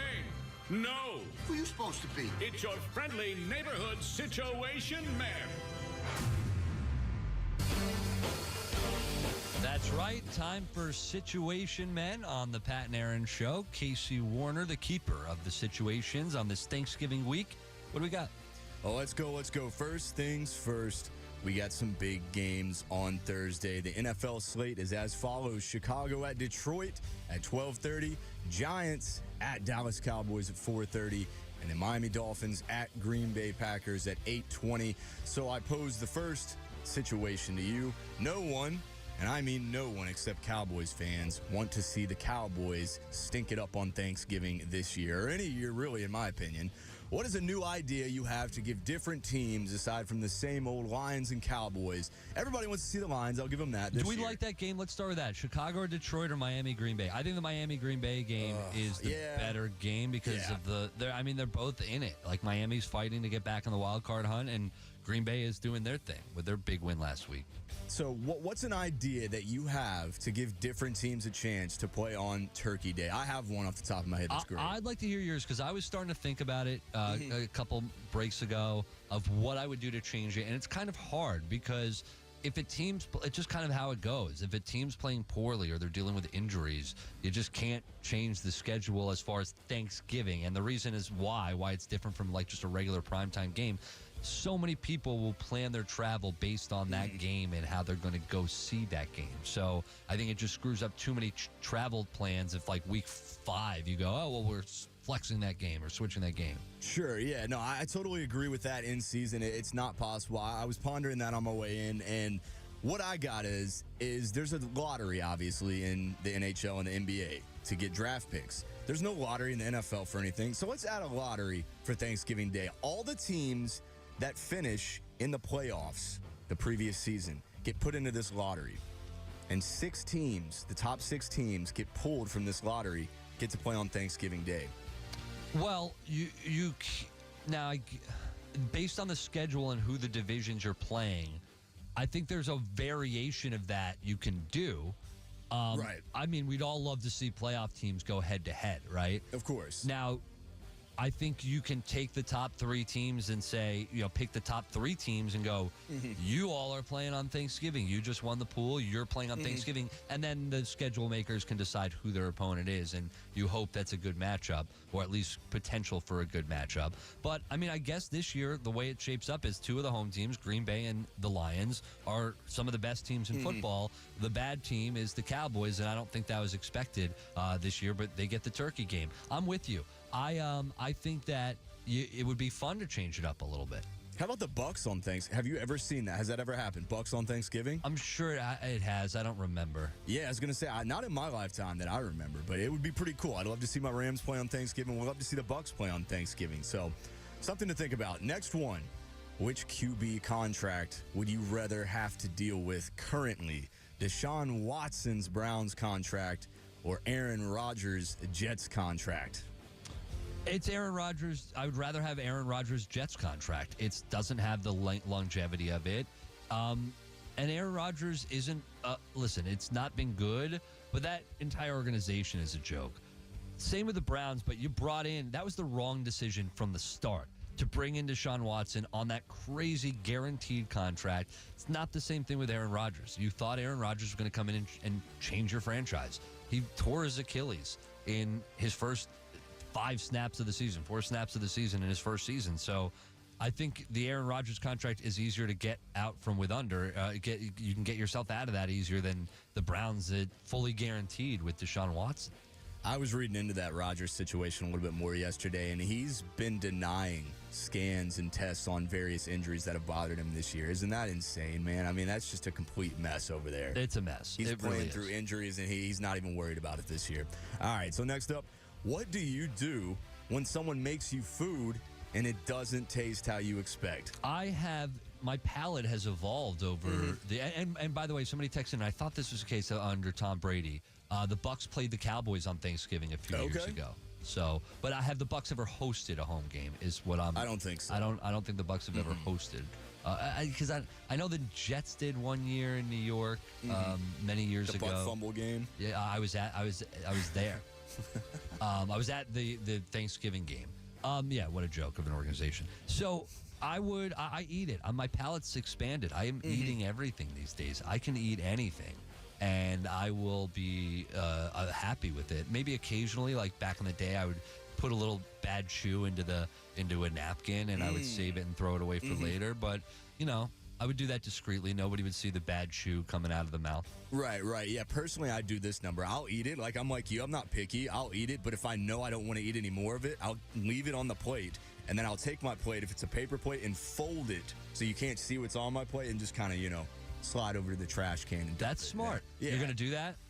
I don't think so. I mean, as far as I know, I'm just eating at my mom's, and then we're going out to meet my dad's side of the family. So as far as I know, I love everything my mom makes. I won't have to do that for sure. I never have to do that with my mom. Right, Best food on the planet, and I'm not just saying that because she's listening. It really is. Yeah. On the text line, no, they've never hosted. That makes that I expected. And yeah, they played a couple times in Dallas. Somebody said they got destroyed in 06. A couple years ago, I remember they played against Dallas. Got Black Friday coming up on Friday, of course, and we got some NFL action that night. We got Raiders at Chiefs in that one. So, Aaron Jacobson, what is one item that you would camp out for? I'm talking all night. You got to wake up. You got to be the first in line for an unbelievable deal for on Black Friday. Oh, my gosh. We talked about this yesterday. You know I'm not a deals guy. I'm not a purchase guy. But there's one. If there's one thing that it has to be. Camp out I have an for? idea. To camp out for. Yeah. That I would get like this. It would have to be, if I'm camping out for anything, for an item, like if I'm not in the woods in a beautiful place camping, which I love to do, if I'm camping out at a Best Buy, which I've interviewed those people back in my news days, I would go and interview the people that, I'm telling you, these people at Best Buy, they made friends with people in line. And every single year, they would only see those people once a year as they tented together at Best Buy. It was like a community. It was it's actually really weird. Do you know what kind of discount I'd have to get, Casey? Golf clubs. Come on. You wouldn't do it for like the nicest set of golf clubs, like 50, 60% off. Come on, man. Okay. So from 50% off from what? These are the nicest golf club. Like what is the A1 set of golf clubs that you want right now that you don't have? And how much do they cost? My friends were telling me this last week how I need a new set of golf clubs. So yeah, there's got to be ones you got your eye on. No, that goes to show you. Like I have a set that has like my 5-iron is different from every other club in the bag. I have just a loose bag set of clubs. I do too. Because I don't care. I just like the golf. But like if you're taking 50% off of the nicest clubs, we're still talking probably thousands of dollars. You're right. So I know I'm not camping out to spend thousands of dollars. If you said, hey, I'll give you the nicest set of golf clubs, putter, the entire set, and a new bag for free. For free. Sure, I'd camp out for that. Yeah. I'd camp out at night for that. Yeah, why not? Yeah, because the best things in life are free. I totally agree. All right. So a couple more here. If you're Aaron Jacobson, if your life depended on making one tasty Thanksgiving Day dish for your family on Thursday, what would you have to make them? It's not that important. Like, I'm not going to die, Casey. But in this situation, you would. What would you have to make, man? What, like, I'd have to do it? Or, like, That's right. You're saying what tricks do I have in the bag? What do you have? What are you going to pull out? You know what I would pull out? Because I couldn't cook a turkey. I'd burn the place down. Maybe I would attempt I would do on the side an air fryer turkey if I had to cook it. But that I'd have to do away from the house because I'd be so dangerous. I'd be so scared of burning the place down.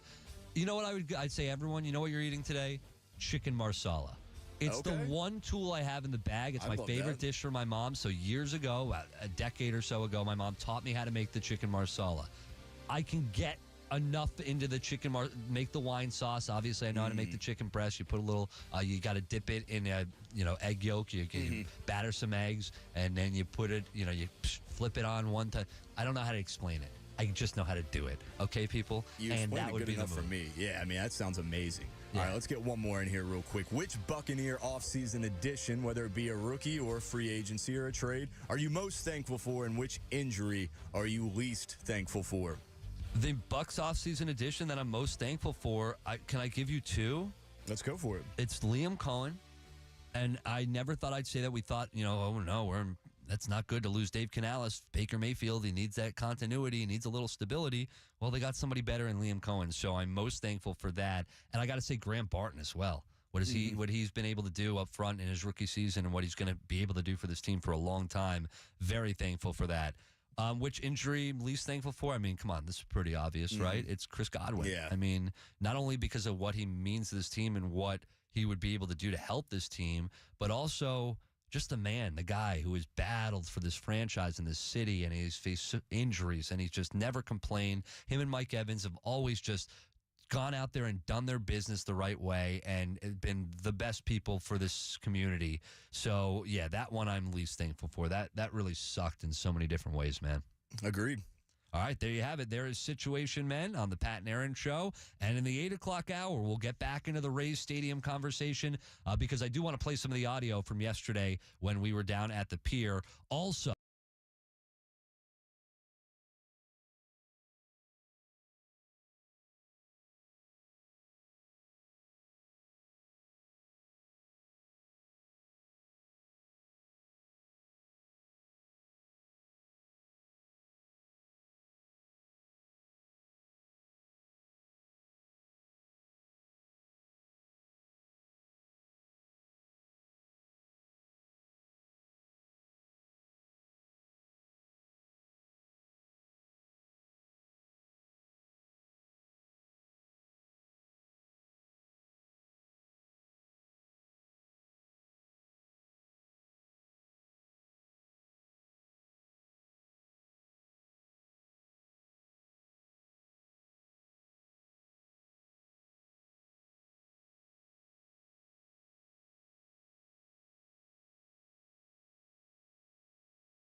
And the mighty AM 620 WDAE St. Petersburg, an iHeart radio station.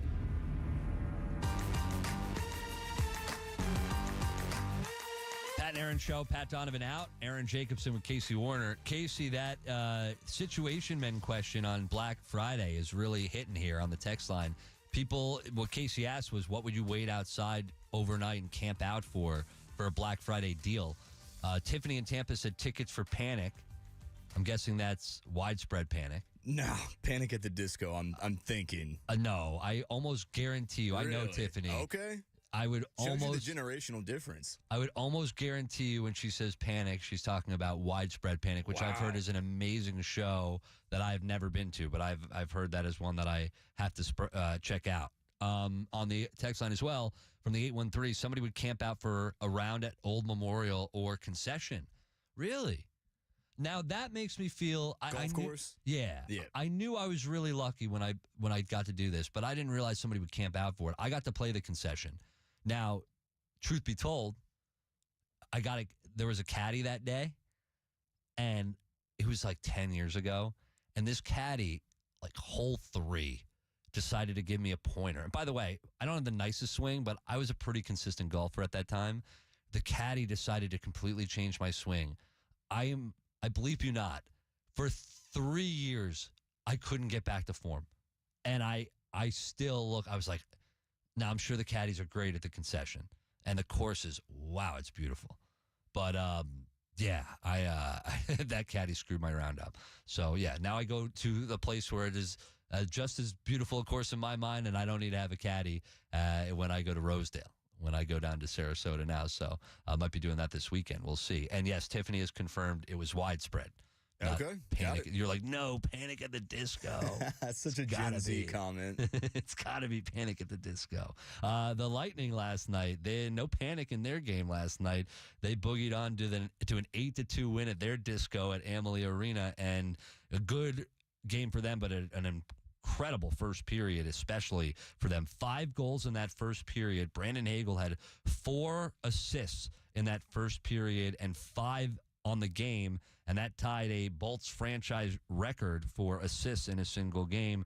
And the last time that happened, Darren Radish did it in last year. He had 5 assists in a game last year. So great game for Hagel, a historic first period for the Lightning. They got off to a hot start, and it's what you need to do when you face good opponents like Colorado. And now they'll be up again tomorrow at home against Washington before they head to Nashville on the 29th tomorrow. Puck drop at 7:30. So great win for the Tampa Bay Lightning.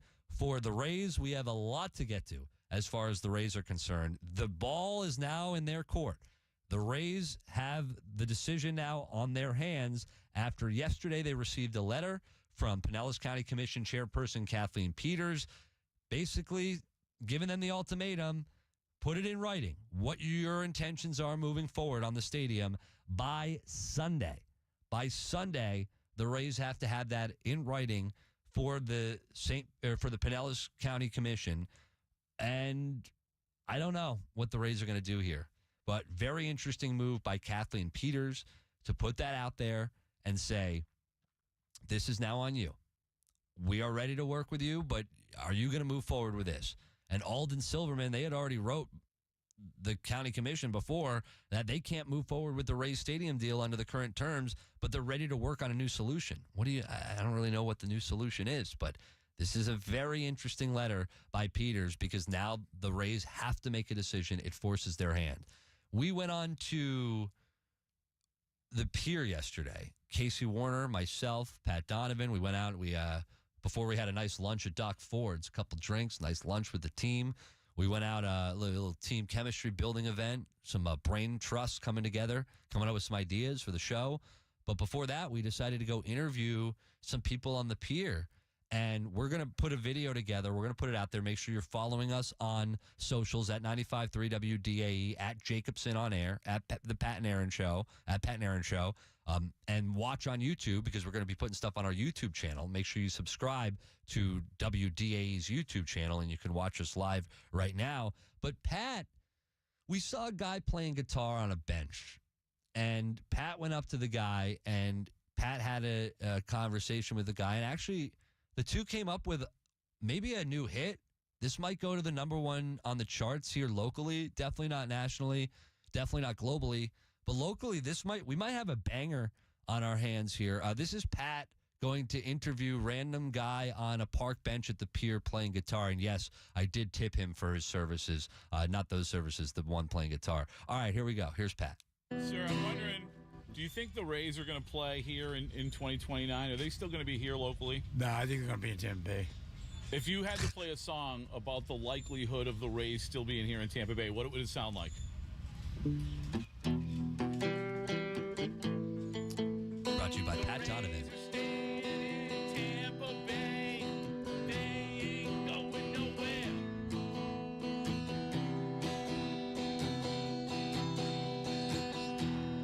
Tampa Bay, staying in.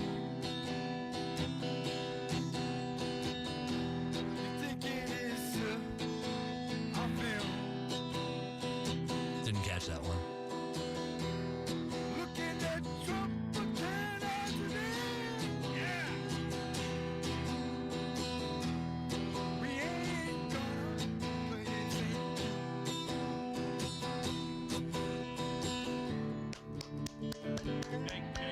Thank you. A lot of great activity over on the pier yesterday. And if you heard him say, I think they're going to be in Tampa. I think he meant Tampa when he said that at the beginning. I Yeah. think so as well, because he doesn't think they're going to be in St. Pete, but he said Tampa Bay. Yeah.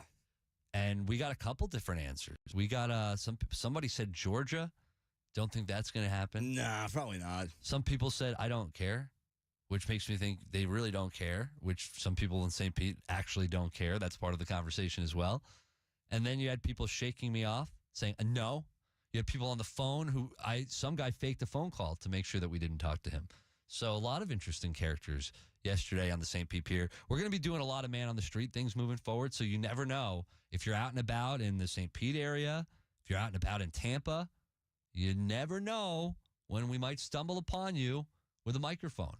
And don't shake us off because it's really annoying. I want to talk to all of you, especially guys on the we had the guy on the guitar player. We talked to a guy who we realized after. I didn't realize till after he was wearing an ankle monitor. Did you have that one? Did you edit that? I don't have the curse words edited yet, but we'll get to that. We'll get on that because that one was that was an interesting character who went on to talk about how the Rays can't be anywhere else because Rays don't survive outside of water. They'll die. That was the main point that he was making. The Rays will die if they're outside of water. 888-546-4620 if you want to join the show. Aside from just the Rays stadium news, well, really, it's part of the stadium news, but the Rays schedule yesterday, we found out a lot about their schedule, and 19 of their first 22 games are going to be at home. 37 of 54 through May 28th are going to be at home. They are going to have a lot of games early on at home, and then they're going to end the season, naturally, it makes sense, with a lot of road games. And this is being done by Major League Baseball. They're switching a pair of series here in the first 2 months of the season because they want to avoid what we know, the rain in the summer. It becomes a problem here. It's why we always talked about needing a dome and needing a roof over a stadium. Steinbrenner Field goes without saying. If you didn't know, it's an open-air stadium. And yeah, there are naturally going to be some issues that could come up there. So Major League Baseball being preemptive with their actions here to try to make sure that they're not having to finagle the schedule as the season's going. But this already, the Rays, who are going to be dealing with a revenue issue this year, they're behind the eight ball now when it comes to the schedule because you have to feast at home. You have to, which means you have to have a hot start to the season because if you don't, then you're going to force yourself into a situation where in the middle and late in the season, you're going to be on the road a lot, and you're going to have to win those games on the road. You're going to put yourself in a situation where you need to, especially they have a 10-game road trip before the All-Star break. They got a 12-game road trip right after the All-Star break. It's 22 games on the road in a short period of time. So you're going to have to really, really be road warriors at the end of the season, but the beginning of the season, you're going to have to take advantage of a heavy home schedule and build up those wins at home a la 2 years ago when they had a historic start to the season, not like last year where they battled injuries early and often and they really could never get going and they were playing catch-up all season long. You're going to have to get off to a hot start. That's going to be the conversation for the Rays, at least to start the season. The conversation for us, why the Bucs need to start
Show on 95.3 WDAE and AM 620.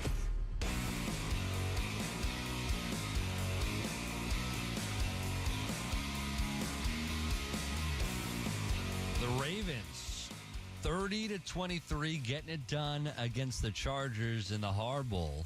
John Harbaugh, once again, besting his brother Jim, 3-0 against his brother Jim. That includes the Super Bowl victory when Jim was the coach of the San Francisco 49ers. And I thought yesterday he had a really good chance to get it done against his brother and the Chargers, who had won 4 in a row, looking really good. Their defense had been looking really good. Not so much yesterday as they ran into a buzzsaw. It wasn't just Lamar Jackson, who was super efficient, 16-22, 177 yards passing, but Derrick Henry on the ground, man, 24 carries, 140 yards. He's an absolute beast. And then to cap it off and really extend that victory, extend that lead, and really put this away, Justice Hill with a 50-yard run to give them the victory. And that's just a really good Ravens team.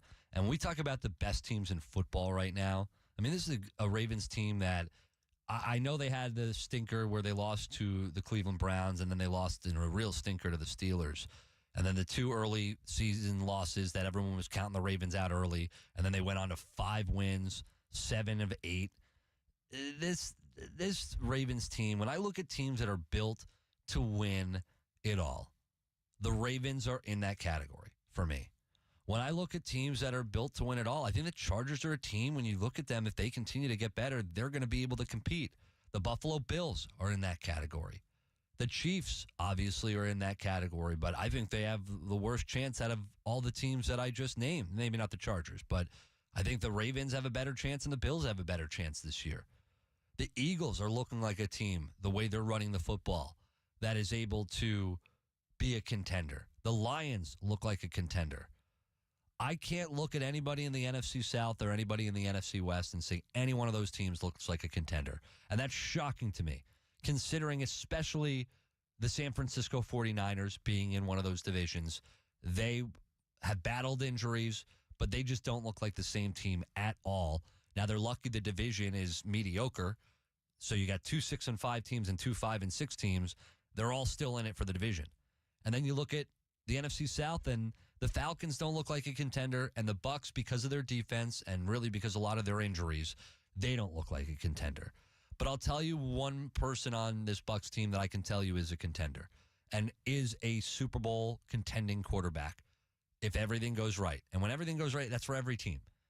The Ravens defense, yeah, they've been subpar at times, the secondary, but overall, stopping the run, they're a top run defense. There's elements to a championship defense. The Bucs have battled a lot of injuries. You put Baker Mayfield, though, on a Super Bowl caliber team, he is a Super Bowl contending quarterback without a doubt in my mind. And you just look at him statistically and what he has been able to do this year. And I know stats don't tell the entire story, but the eye test tells a story as well with Baker. The guy is just so gutsy, and he just battles. You know he's hurt. Everybody's hurt at this point in the season. You know he's been battling it, but he just keeps going through, taking shots, extending plays with his feet when he needs to. Just complete gamer. Top 10 statistically in the NFL. He's got 2,800 yards passing, just under, 2,799. 24 touchdowns, 9 interceptions. For the most part, super efficient. He's had a couple bad second quarters, which has inflated that interception number. But he's at the top of the league, and it doesn't have to be. Early on, it was throwing the ball and getting the ball in the end zone with his arm. This game, it was 4 rushing touchdowns, one of them on his own feet. So, by his own feet. For me, it is as clear as day. Now, they got him locked in for 2 more years after this, but it is clear as day of who needs to be the starting quarterback for this team, for this franchise for years to come. And here's where things are going to get tricky. And the Bucs are right back in it. Because of the Falcons losing 2 games in a row before their bye, one of them to the Saints, which they shouldn't have lost that game. Now you really are back in this season. I don't want to say you control your own destiny because that's not true. But I like to think that if you win out, a very favorable schedule. The Chargers are going to be the hardest battle, I think. And I think we all agree on that. But if you win out, I think you have a really good chance of winning this division. And even if you have the one loss to the Chargers, I still think you have a shot at winning this division because the Falcons, they're ready to implode unless they get this thing together here. So the future of the Buccaneers this year, still intact. I don't know if I consider them a Super Bowl contender, but I've always debated with Pat going back to the start of the Pat and Aaron show almost a decade ago that if you're in it, you got a chance. This goes back to when there were 16 games and I said the 7-9 division winning Carolina Panthers, they were in it, they had a chance, and guess what? They won a division game. Last year, or a playoff game. Last year, Buccaneers, not a great regular season. What happened? Won a division, won a playoff game. So when you're in it, you got a chance. But you got to have the quarterback to be in it. You got to have the offensive line to be in it. You got to have the right coaching staff to be in it. And I think the future of this team, if we're being completely honest with it, we talked about it with Scott Reynolds from Pewter Report yesterday. You can hear everything you miss on the show on the iHeartRadio app where it's free. But if we're being honest with the situation, Liam Cohen can't go anywhere. This offense runs too efficiently under Liam Cohen. So if that means we have to elevate him to the head coach at some point, so be it. Got to stay. The Buccaneers offense is more efficient and more dangerous. Of course, Tom Brady year, especially the Super Bowl year, but a couple of those years he was a freak. But as far as the consistency of the overall offense and the imagination being used, I mean, that was all Tom Brady. That wasn't Byron Leftwich. This is Liam Cohen and Baker Mayfield in tandem. So when you've got an offensive line that is going to be here for the most part, at least 4 of them for, I think, many years to come, and now you got an offensive coordinator that you have to have tied to this team for many years to come, and then you add in Baker Mayfield, the quarterback, who clearly is a top 10 quarterback in this league and a guy you want around and clearly has years left in his prime, you got to make sure you don't lose that. And I'm already thinking about, and I hope the Bucs are thinking about when the right time to strike is to try to get the best deal for you and your team to fit under the salary cap moving forward, finagle it the way you have to. But the way I'm seeing it, 2 years is not enough with Baker Mayfield. He's in his prime.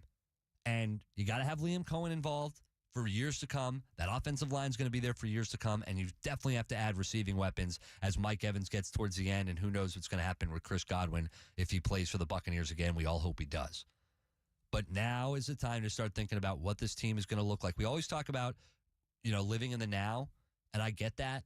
But the way to run a sports franchise, you have to look, and we've talked about this with the Lightning during their run, you got to always look 3 years in the future. And it might be a different window for the NFL, but if you're looking, you got to at least look a couple years in the future and what it looks like.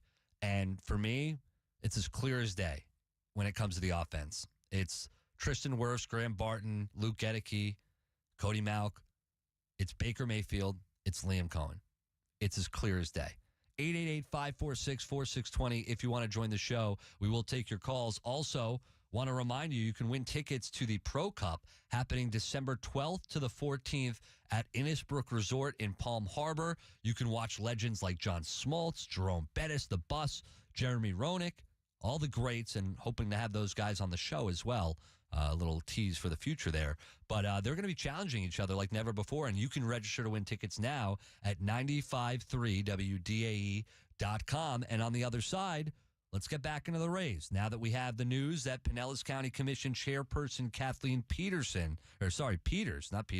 Kathleen Peters sent a 2-page letter to the Tampa Bay Rays yesterday. We'll get into what it said and why she means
and AM 620. Powered locally by Ferguson HVAC.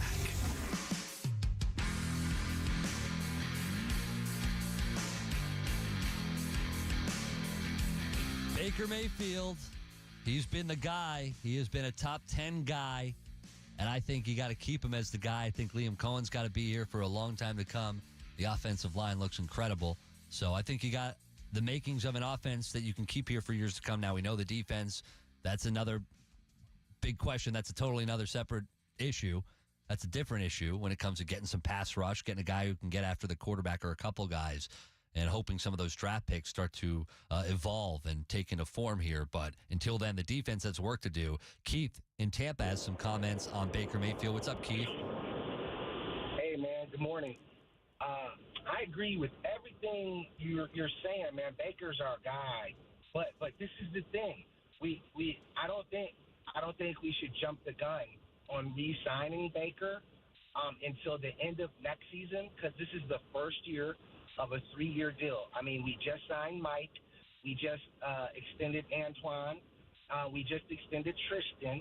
And with that being said, the last sentence you said before I came on the radio was filling gaps on defense. If we would have kept Carlton Davis, and had him this year, through the struggles that the defense has played the whole season with 50% of their starters injured. So, the extra money that we would have not extending Baker until the end of next season would help us in those holes, because as bad as the defense has played, it's been, because the depth, injuries, and turnovers. So if we can minimize those turnovers and get another solid cornerback in here and, get Britt out, and we got Savasier coming back next year, man. And I think we're lined up for success. And another thing, no, we can't take Liam Cohen and keep him at any expense, because Coach Bowles, we're playing competitive football, and we have to learn from the history of our mistakes. And I just want to remind you guys about Dirk Cutter. We all said the same thing about him. He came in, we had the worst defense in the history of the NFL. We thought we wanted the offensive coordinator who had no head coaching experience. And that's the one thing that nobody wants to acknowledge about Coach Bowles. He is keeping us competitive, and we are going to win the division this year. But I'll shut up and hang up, man. Love listening to you. Have a great thanks. day. Happy Thanksgiving. Happy Thanksgiving, buddy, and appreciate the positivity. And listen, I hope they win the division as well. They got an uphill battle here, but Coach Bowles is a defense guy, and the defense, whether you want to blame it on the injuries or personnel, it just hasn't been there this year. What has been there? The offense. That's Liam Cohen's bag. We know that's not Todd Bowles' bag. He left Dave Canales to his devices, and it didn't work out for him. We know, when you think about the end of Byron Leftwich, didn't work out for Byron. You've got to start thinking about what's going to make this team run, and you can't afford in a day and age of offensive football, you cannot afford to lose a guy like Liam Cohen, who is one of those young guns. We had Michael Silver on, who had a book out about all the young coaches recently, and I thought it was a great interview. And he was talking about Sean McVay, and he was talking about all the young coaches, Raheem Morris and Shanahan. He's talking about just the young coaches right now in the league and where they came from and their mindset. And I put Liam Cohen in that category as well. And Dirk Cutter was tied to Jameis and the progression of Jameis. Liam Cohen encapsulates the entire offense and the imagination and creativity that I don't think we've ever seen here, and I don't think this team can afford to lose it. Let's go to Chris in Clearwater. Good morning, Chris. Good morning, Aaron. I have an update. I know somebody who is in a circle with Baker and have an interesting piece of insight as far as what he's looking to do long term. Okay. I'm interested in this. I like a little gossip, Chris. Yeah, we've got the tea for you, and we are part of the gay community, and Baker actually likes to hang out with us. He's not one of us, but he does like to hang out with us. And he said that he loves the scene so much that he's going to be staying around in Soho because he loves to hang out with all the boys. Okay, Chris. Thank you. Yep. Bye-bye. I love it, man. Baker's a man of the people. Let's go. Did you hear the end there? It might be my favorite exit from a person, from a goon ever. Very polite, Chris. Thank you. A very, very nice bye-bye. Listen, I don't know what that was. I don't know to take it for It just tells me that Baker needs to run for president, man. Everybody loves Baker. Baker is a man of the people. I mean, I don't know what Chris was trying to get out of that. Was saying he likes the gay community so much that he's going to be staying in South Tampa. And I don't think that's the case. Like, maybe he likes the gay community, but I don't know if that's why Baker and his family are going to decide to stay here in Tampa. A little bit of everything in Tampa Bay, baby. So maybe a little bit of trolling there, but I'm fine with that on a Thanksgiving week. And you know what? Maybe it is a little too early. And I'm not Spy Tech. I'm not Greenberg. I'm not Light. They're the ones who are can finagle it to make sure that it fits the cap. I just am telling you, I see the future for this team. I know what it needs to be. It's as clear as day to me in the landscape of the NFL right now. When you got a quarterback, you hold on to the quarterback. When you got an offensive mind like Liam Cohen, you hold on to it. When you got an offensive line like the Bucs are building right now, you hold on to it. So I'm reading the room, I'm reading the wall, and it's as clear as day to me. 888-546-4620. All right.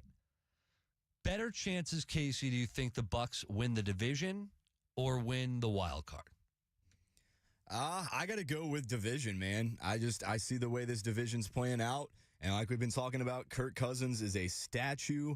I trust Baker Mayfield more than I do Kirk Cousins. I trust the Bucs schedule more than I do the Falcons' remaining schedule. And I just don't think the Falcons have enough veteran leadership and a defense with the leadership the Bucs have to push them over the top in the next few games. I love it. I love it. And I think you're absolutely right. I think there is certainly a path for the division.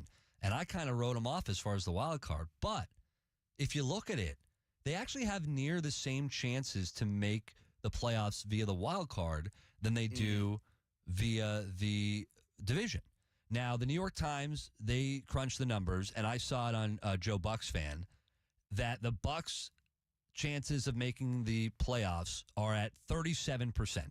So pretty well under 50%. 37%. 19% shot at winning the NFC South. So, like I said, near equal chance of reaching the playoffs as the wild card than as the division champion. So, I'm looking at it, and I was going through Pewter Report, one of their articles. I found it interesting how they broke it down, our friends over at Pewter Report, about what the wild card, how that path would look. Now, we just saw the Commanders lose in a wild game against the Cowboys. So they started 7-2. They're now 7-5. So now the Bucs are 1.5 games behind them. We know the Bucs have the tiebreaker. They won that big Week 1 matchup. Looks huge now. So that really helps them where they sit behind the 8 ball when it comes to the tiebreaker with the Falcons. They've got the tiebreaker with the Commanders. The Cardinals, who lost to the Seahawks, they fell out of first place. They're 6-5. So the Bucs trail them by a game. Because of the loss to the Packers, the 49ers fell to 5-6 on the year. They obviously hold a head-to-head tiebreaker against the Bucs because of that win. The Bucs are fighting for that final wild card spot, that 7th wild card spot. I got a call from an anonymous caller on this side, and he said he didn't want to be on, but he said there's going to be 3 teams from the NFC North in, so the Bucs are going to have to win the division. I got to say I agree with him. I just don't think that wild card is going to shape up in favor of the Bucs. I thought when you said they didn't want to go on the air, I thought it was another member of the Tampa Bay gay community telling us where Baker Mayfield likes to hang out. Hey, man, Baker knows all. He's man of the people. Baker knows all, says Casey Warner. I think they have a good chance at both. I mean, when you really break it down, because of the Commanders falling like they have, that has changed everything. Because the Bucs have the tiebreaker over them. And the rest of the league is just mediocrity. The Cardinals, mediocre. The Rams, mediocre. The 49ers better hope to get back from injuries or they're done. They're not mediocre, which is crazy to think that a couple injuries have just derailed them. I don't worry about the Saints. You should take care of business against them yourselves and just run the table. You have the advantage already. The Bears, the Cowboys, no, not at all.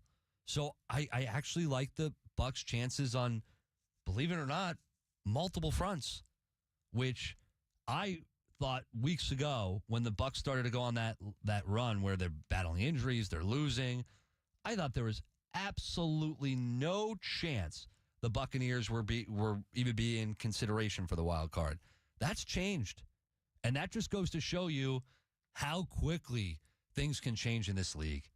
It happens with a snap of a finger. A loss here from a team, a loss there from a team. Sometimes, and rightfully so, you're so concerned about yourself and what's in front of you on a week-to-week basis for your team that when you're the team, you forget there are other factors at play. And I don't think the way Washington was rolling, anyone expected them to fall to 7-5, especially to lose to the Cowboys. And the way they lost to the Cowboys, that's brutal. I mean, they snuck out a win, a literal Hail Mary against the Bears, and then they go ahead and they lose in a dramatic fashion, a lot of dramatic losses this weekend. So really interesting how the landscape has opened up.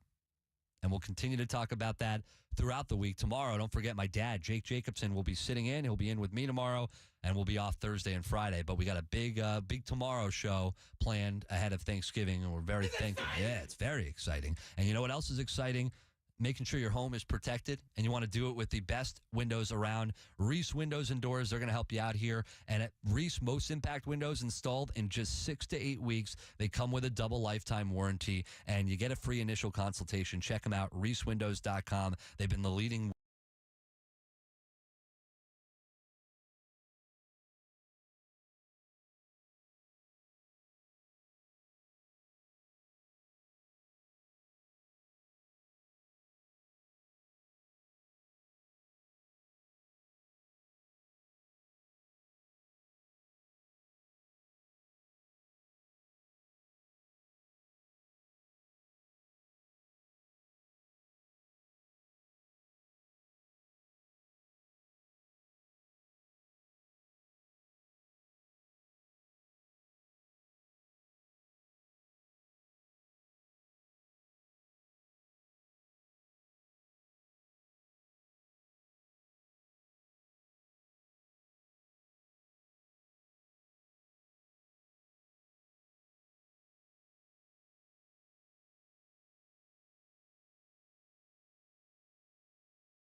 and AM 620.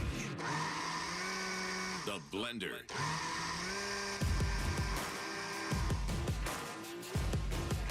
Time for the Blender on the Pat and Aaron Show, presented by Mazda of Clearwater. And I've got myself a beautiful Mazda 3 2025. It smells delightful. Casey, you took a ride in it yesterday. I took you on a little ride. You liked it? Nice. It's too bad your iPhone had to poo-poo the party.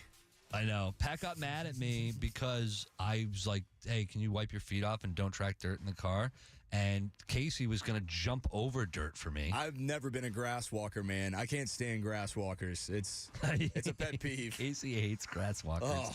I learned something new about you every day, buddy. I want to remind everyone to subscribe, please, to our new YouTube channel at WDAE. Just search 95.3 WDAE. You'll find us. You'll figure it out. We're live right now. But make sure when you're over there, you subscribe so you have us ready to go. All right, Casey, what do we have? All right, in case you missed it, of course, I updated us yesterday on your South Florida Bulls. They had a 63-30 win at home on Senior Day over Tulsa. That was a huge win for the Bulls. They are now bowl eligible again at 6-5. What do they got? Rice coming up? At Rice, that's right. They got at Rice to finish the season. That is this Saturday at 2 p.m. You can catch that game on ESPN Plus. And in Alex Golish's post-game press conference on Saturday, he was asked about the standard being to make bowl games, and what he said has me wanting to run through a wall over here. Take a listen to this. The standard here cannot be bowl games. I know that'll be a question, and I know I've said it before, and it's not coach talk, it's not cliche. That's not the standard. The standard is that we will, at whatever point we are ready and we make a decision to go do all the things the right way that winning programs do, we will be competing for championships here in Tampa. Obviously, we want that to be sooner than later. Right now, we're a 6-5 team that's fighting to get to 7, and then we'll fight to get to 8. At whatever point we're ready, and we're going to work incredibly hard to do so, we're going to play for championships. Playing meaningful games in November is important. Playing for championships in November is even more important. He's the best. It's why it goes back to the moral victories, and he doesn't like moral victories. That's they're for losers. Yeah, he's a guy who expects to win and expects to win better than just a 500, better than above 500, a little above 500, and better than just making a bowl game. And I love it from Coach Golish. And listen, I commend Coach Golish and USF and the program on what they've done this year. Their star quarterback gets hurt. They come in there and after a tough schedule. I mean, you had to face Bama. You had a really hard schedule, and not really hard, but you had some tough games. It wasn't tough start. Yeah, it's not a cupcake schedule like a lot of teams and programs will have. So I commend them on battling through the injuries, coming back and really the last month looking really good, and now go out and do your job against Rice and go to a bowl game. Yeah, no, a very impressive into the season for USF. In a season they started out very rough. A lot of questions on why they couldn't build off last season, the quarterback drama. And right now, as of CBS Sports bowl projections, they are projected to play on December 20th in the Cure Bowl against Texas State. That would be at 12 p.m. in Orlando. So that would be a great draw for the Bulls and their fans. I would very much be interested in going to that one. Aside from Navy, the Navy game, the last 5 games for them, they've looked really good. Yeah, very solid into the season. That's absolutely what you want to see. If they win against Rice this Saturday, that put them at 7-5 going into the bowl game. Another 8-win season for the Bulls would be monumental, in my opinion. They had 3 games against top 25 teams. Alabama, Miami, who could go to the playoffs, the top 10 team, and Tulane. Yeah, no, I mean, for an American Athletic Conference team, that I think that's a great schedule, and I think they've had a very good end to that season. And another good thing that's happening tonight in the college football world is we have our college football playoff bracket being released. There's a lot of questions about the ACC, a lot of questions about the Big 12, who's going to get those buys. And personally, in my opinion, I think there's going to be an SEC team left out in this one that a lot of people aren't expecting. And just put Alabama out of it, man, please. Alabama does not deserve to be in it. That's who I'm hoping to see out of it. If Alabama, listen, I guess you can make the argument for a 3-loss SEC team, but not the way Alabama just lost to Oklahoma. Recent games matter, and getting blown out by a team like Oklahoma matters. It does. It has to, because that is not a good football team and a good program this year. So I have to think that it would be a really big miss if somehow Alabama found their way into the playoff. Really big miss. Because, I mean, Oklahoma, yeah, of course they have a tough schedule. No doubt about it. But, you know, they lost to Tennessee. Tough game. Lost to Texas. Lost to South Carolina. Lost to Ole Miss. Lost to Missouri. And then they go out and they just beat the crap out of Alabama. Alabama's done.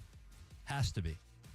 I just keep thinking there's some way they're going to sneak them in. And I really love to see Boise State. We were talking about earlier in the year the group of 5 teams that might get in.